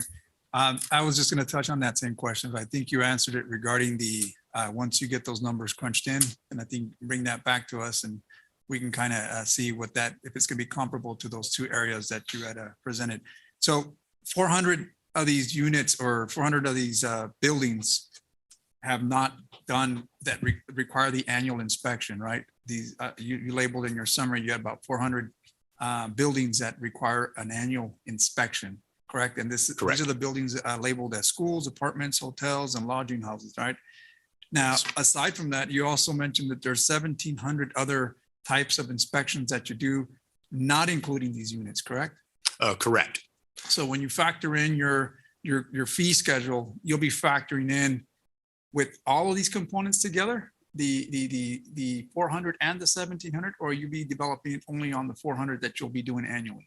So the fee schedule is just developed by the individual basis, or business rather, and it's not taking into account that we're trying to get this X amount of dollars. That's something where I believe during the first year, kind of the informal talks we had is this first year, we're rolling it out, as I said, an educational portion where there probably wouldn't be any fees, again, at the direction of council, so that we can really educate the public and that we roll this out as, hey, this isn't a penalty. This is us working together for the benefit of the community. At that point, that'll also allow us to collect data on how much time are we putting in, what is the cost of this program, and then we can formalize a fee schedule and adjust it accordingly. Do we want to base it off the 400? Are we going to adjust it off the total occupancies, commercial businesses in Madera? That's something that we are looking at. Yeah, I would think that the more you have, obviously that always brings the price down, because you put that over a larger amount of businesses. Do you have a? Yeah, I mean, one thing to look at is Senate Bill 1205 gives the authority to charge for those specific business, or for those, those specific places. When you look at business inspection, so we feel comfortable being able to do that with a battalion chief and the fire stations doing those 400 plus inspections. When you get into the 1,700 plus business inspections, we'll have to relook at that number, or that'll be a separate. So those would be considered non-mandated. So that'd be a different process, different inspection process, and a different fee schedule. So the fee schedule will be based on 1205 and what council recommends and or approves, just like Chief Duran explained. So yeah, two separate items. Got it. And last but not least, I know that Councilmember Montes touched on this, but the exception here with respects to the rental ordinance that we already have, or the inspection ordinance, would be the apartments. So you mentioned that, I know you got to be compliant and you have to report this to the state for Senate Bill 1205, but the information that you gather, would it be then a benefit to the community? I mean, it's all money coming into the same funds, I'm assuming the general fund, but would it be then beneficial to have that information also shared with the code enforcement?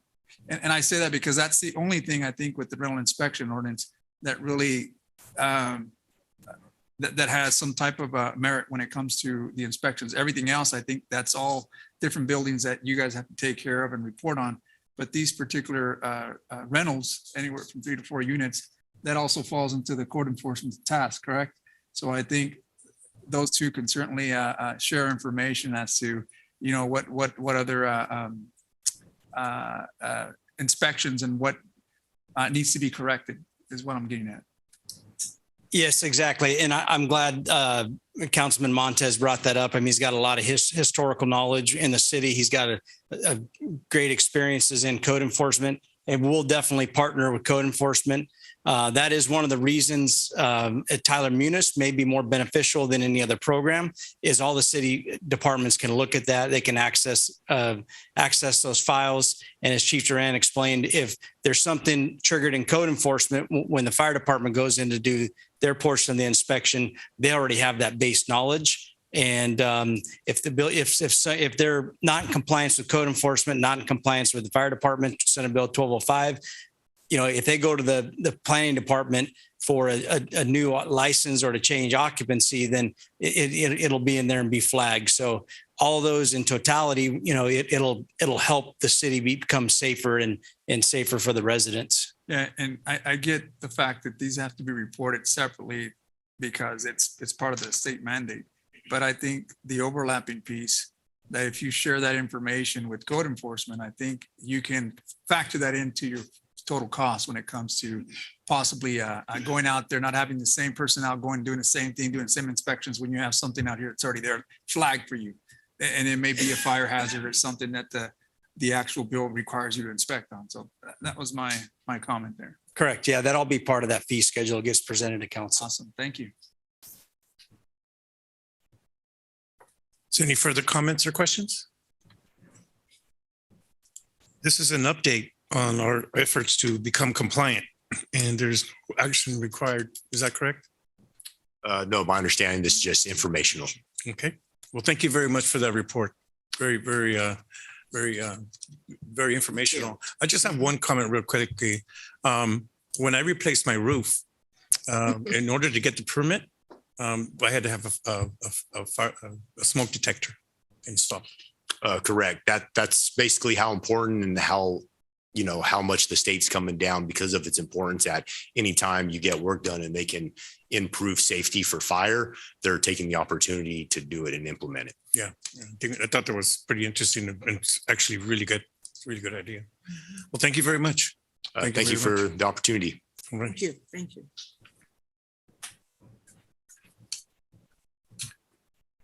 We will now move on to item E2. This is an information report on the Fresno River emergency cleanup. I believe Miss Jamie Hickman, you have this item? Mr. I do. Thank you. Good evening, Mayor. Good evening, council members. Tonight's report is to provide information to council on the Fresno River emergency cleanup.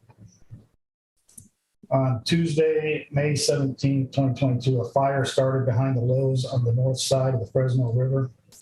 Unfortunately, 2 homes were lost while others suffered damage. To combat the flames, which were aided by strong winds, engine companies from the city, county, Merced County, city of Fresno, and CAL FIRE crews assisted. Immediately following the fire, the city, with the assistance of the Madera Irrigation District and CAL FIRE, commenced cleaning the river. Considering the enormous task and the city's inability to secure proper equipment due to supply chain challenges, staff contracted with Light on the Land, a private company, to eliminate dry wood and other materials that could fuel a fire adjacent to homes that were lost. After the initial project, it became apparent that the same conditions existed along different parts of the river. Considering the previous fires and their costs, coupled with the hot, dry summer conditions, staff determined that the situation required immediate action.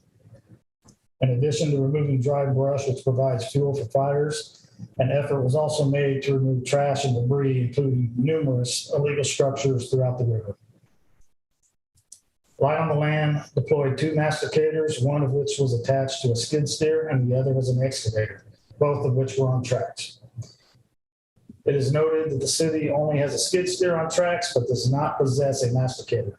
Without the assistance of Light of the Land, progress would have been significantly slowed. Given the situation's urgency, staff did not prepare a formal request for proposals. Instead, staff determined that the situation was urgent and contacted numerous private companies. Light on the Land was available, had experience, and was reasonably priced. The purpose of this report is to keep the council apprised of the cost of the cleanup efforts, which includes Light on the Land charged $89,250, which included fuel, personnel, and transportation. MID provided their services free of charge. CAL FIRE provided their services free of charge while deploying up to 34 individuals for a couple of days. In addition, fire engine companies assisted for the duration of the cleanup. California Conservation Corps assisted by clearing the grounds underneath the bridges at no cost. In short, staff was extremely pleased with Light on the Land. Their services proved invaluable, and the city is fortunate that they were willing to assist on such notice. Financial impact, the cost to retain Light on the Land was $89,250, which was paid via the city's general fund. This concludes my report.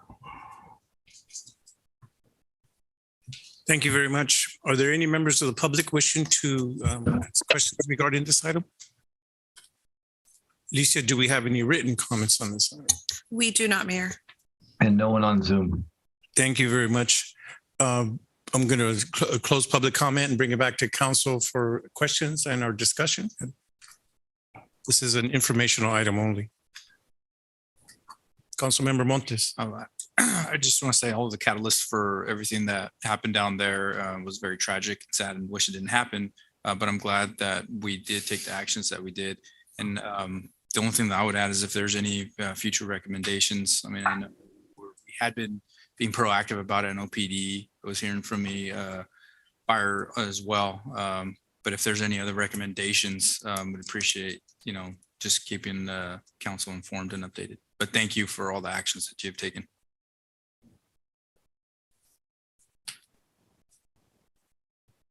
Seeing no further comments, we will close this item. Thank you very much for that report, Mr. Capeman. Excuse me. We will now move on to item. Lisa, did you have something to add? Yes, Mayor. We did receive a public comment at the beginning of the meeting. I apologize for the delay. I may read that for the record. It was a written public comment received by email. It's from Jordan Maddox. He's a teacher librarian from the Media Center at Madera South High School. Greetings. On November 23rd, Madera South High School hosted a community-wide Thanksgiving meal. With support from key stakeholders in the community, we were able to feed between 900 to 1,000 people, a chicken meal with mashed potatoes and gravy, stuffing, corn, fruit, bread, and dessert. The leftover food, roughly 500 meals, was then taken to the rescue mission where it was served over the holiday. The chicken was donated by Akram Kasim of Lavish Madera, who not only purchased the chicken, but prepared it as well. The side dishes were donated by the food bank, the desserts from Save Mart, and fruit from the Madera Produce. In addition to volunteers from Madera South, United Way of Fresno and Madera not only provided volunteers and connected us to the food bank, but also helped us connect with many local organizations in town like CCEJN, CUBPJ, CFF, CBDIO, and others. Those attending were able to visit tables set up by these organizations and get connected to services. Beyond food, we had a Santa and gave away nearly 1,000 gifts and over $500 worth of donated gift cards and prizes. The event was covered in local media, on television, and in the Madera Tribune. We are looking forward to growing this event for next year and expanding our offerings for the community. Thank you. Thank you. We will now move on to item F. Council member reports and announcements or future agenda items. This portion of the meeting is reserved for the mayor and the council members to make brief reports on boards, committees, and other public agencies and public events, to request updates or to initiate future agenda items, and to take action on matters initiated under this section of the agenda. Under this section, the council may take action only on items specifically agendized and which meet other requirements for action. Councilmember Gallegos. Thank you, Mayor Garcia. I have a few things. First, we have a lot of service clubs and nonprofits putting on events between now and the holidays that are ending in January 1st. I'd like to thank Sunrise Rotary for Trees for Charity on Saturday. Boy, they raised a lot of money for our youth and for our community. Following that was our Madera County Historical Society Gala. The museum was decorated beautifully. Again, raised a lot of money for the museum to keep it up and running for our community. On the way home from Trees for Charity about 11:30, I kind of circled the city with our city manager, I guess was out there with me. Didn't realize it clearing leaves that he was doing. Thank you, City Manager Rodriguez. And I saw a couple of our parks and public works workers at 11:30 at night clearing drains so that the water was not going to flood residents or streets. I happened to get into drive-thru at McDonald's to get them hot cocoa and cinnamon rolls. 45 minutes later, I was out and couldn't find our workers because they were out and about, still probably clearing streets.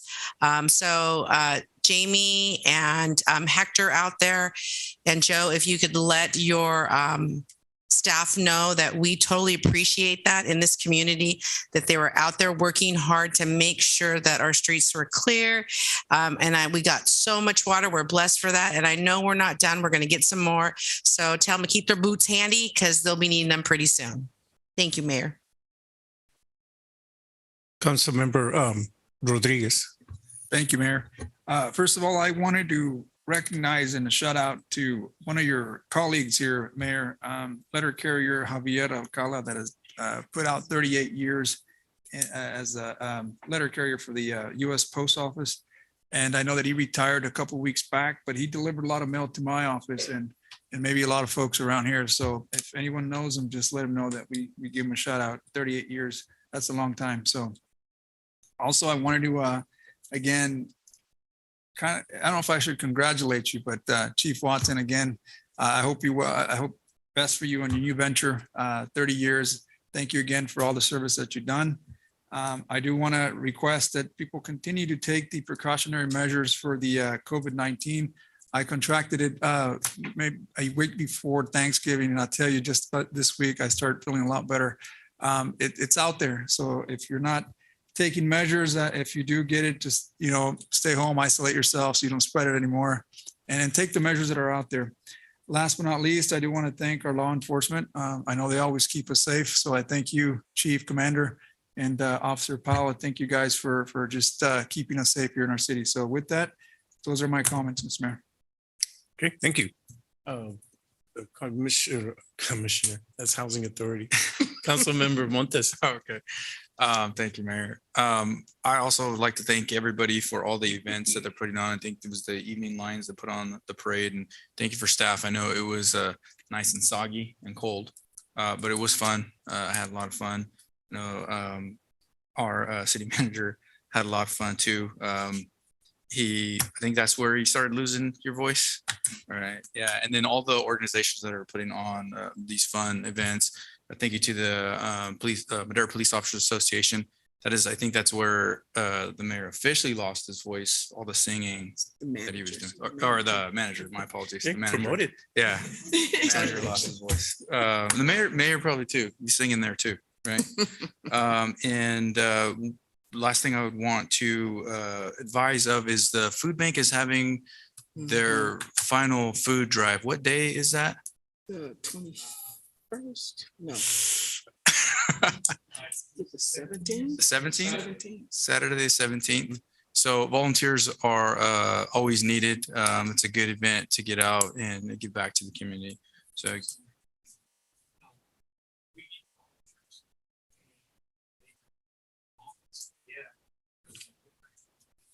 okay, so yeah, so if you're receiving food, a voucher is required from the Madera Food Bank offices.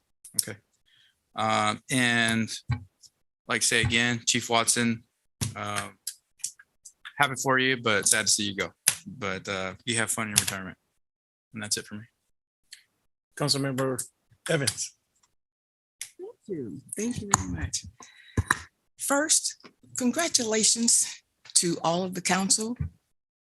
Mayor Pro Tem Mejia, congratulations to you. I passed the torch gratefully. Shout out to the chief for the gentleman, the new hirees. Very good, very good. Thank you also for the invitation for the MPOA. That was great time, great time. Also, I went today to the to Cerro Viejo for the Pearl Harbor this morning, and it was very nice. Chief, one more time, thank you so very much. You're going to be missed. Lastly, I'd like to also give a shout out to everyone that has been in here, and I want to piggyback. The COVID is still here. It's here. So I took my third booster, and if you haven't taken it, make sure you guys get out there and get that third booster. And I want to also invite everyone on December the 18th for the Christmas extravaganza. It's going to be at 4 o'clock at Lumbertown, and it's coming along. We're getting a lot of toys. And I was blessed from the district, from the Madera School District has blessed us. And I've been going out to different schools. I went out yesterday, myself and Yvonne Neely went out yesterday to 8 different schools and took toys out to, on an average, between 100 to 150 toys per school. So that was a blessing that we received. And I just want to say to each and every one of you, be blessed, go home safely, and thank God for the rain. So, and the torch back, Mayor. Okay. Mayor Pro Tem Mejia. I had a great time at the Christmas parade. It was really cold, but I was glad to see all of the community, especially the little ones, very excited to start the holiday season. Again, congratulations, Chief Watson, on a well-deserved retirement. And for the first time, as you all know, in history, all of our council is made up of people of color. I know that more than 70% of the people in Madera are Hispanic, and a great portion is only Spanish speaking. In the state of California, Spanish is the second most spoken language. I think that requires us to take steps to always have an interpreter present at our city council meetings. So I would ask that we can consider that, so that we can make sure that monolingual Spanish speakers have access to the decision-making process. Thank you. Councilmember Villegas. Thank you, Mayor Santos Garcia. I just want to congratulate the two councilwomen and one councilman. Thank you. Welcome again. Also, I want to say we were in the Christmas parade. We got wet, very cold, but thank you to Elsa and Steve Montes and Arnaldo, city manager. We have fun in the rain, right? So anyway, and thank you, Chief Watson. Thank you, and have a good time retirement. Thank you for all your service. You will miss it. Thank you. That's my report. Thank you. A couple of items. We were able to participate at the Islamic Center as they gave away food to folks in need. We also attended the Madera Community Hospital Christmas tree lighting. I thought that was really fun. And they didn't really have a Christmas tree. Basically, they just decorated a tree that's out front. And so that probably saved them a lot of money. I was talking to a council member from Chowchilla, and they paid $60,000 for a tree. So that includes the ornaments and all, and it's an artificial tree. So I think in the future, if we're looking at putting up a tree, we would just decorate a regular old tree that we have in our Madera courthouse. We'll have to talk to Madera County about that, by the way. I was also delighted to be able to attend Senator Ana Caballero's installation in Sacramento this past Monday. We were also accompanied by new Assembly Member Esmeralda Soria, and it was a great time at the Capitol seeing these two great champions of our Central Valley be installed in their offices again. So that was a really great thing, because particularly I look forward to Assemblymember Soria being a champion for the city of Madera, just like Senator Caballero is a champion for the city of Madera.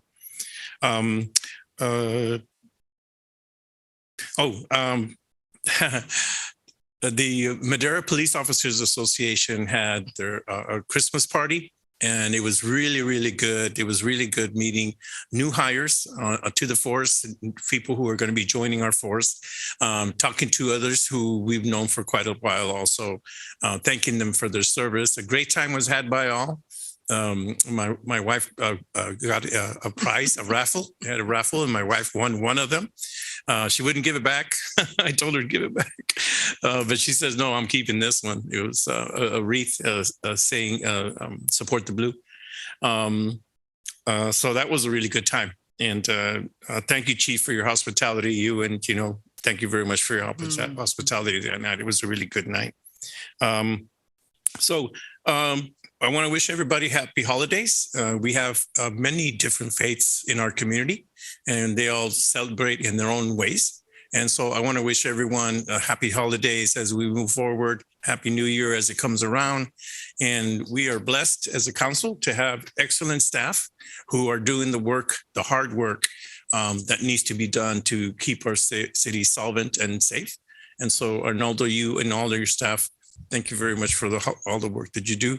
Hilda, thank you for joining us in, keeping us straight and narrow. Alicia, thank you very much for the work you do. Every time I pick up the phone and call, you just respond just like that. So I'm very appreciative of all the things that you do. So with that, we will close this meeting out. There are no closed sessions under item G. We will now call for adjournment. It is now 8:33.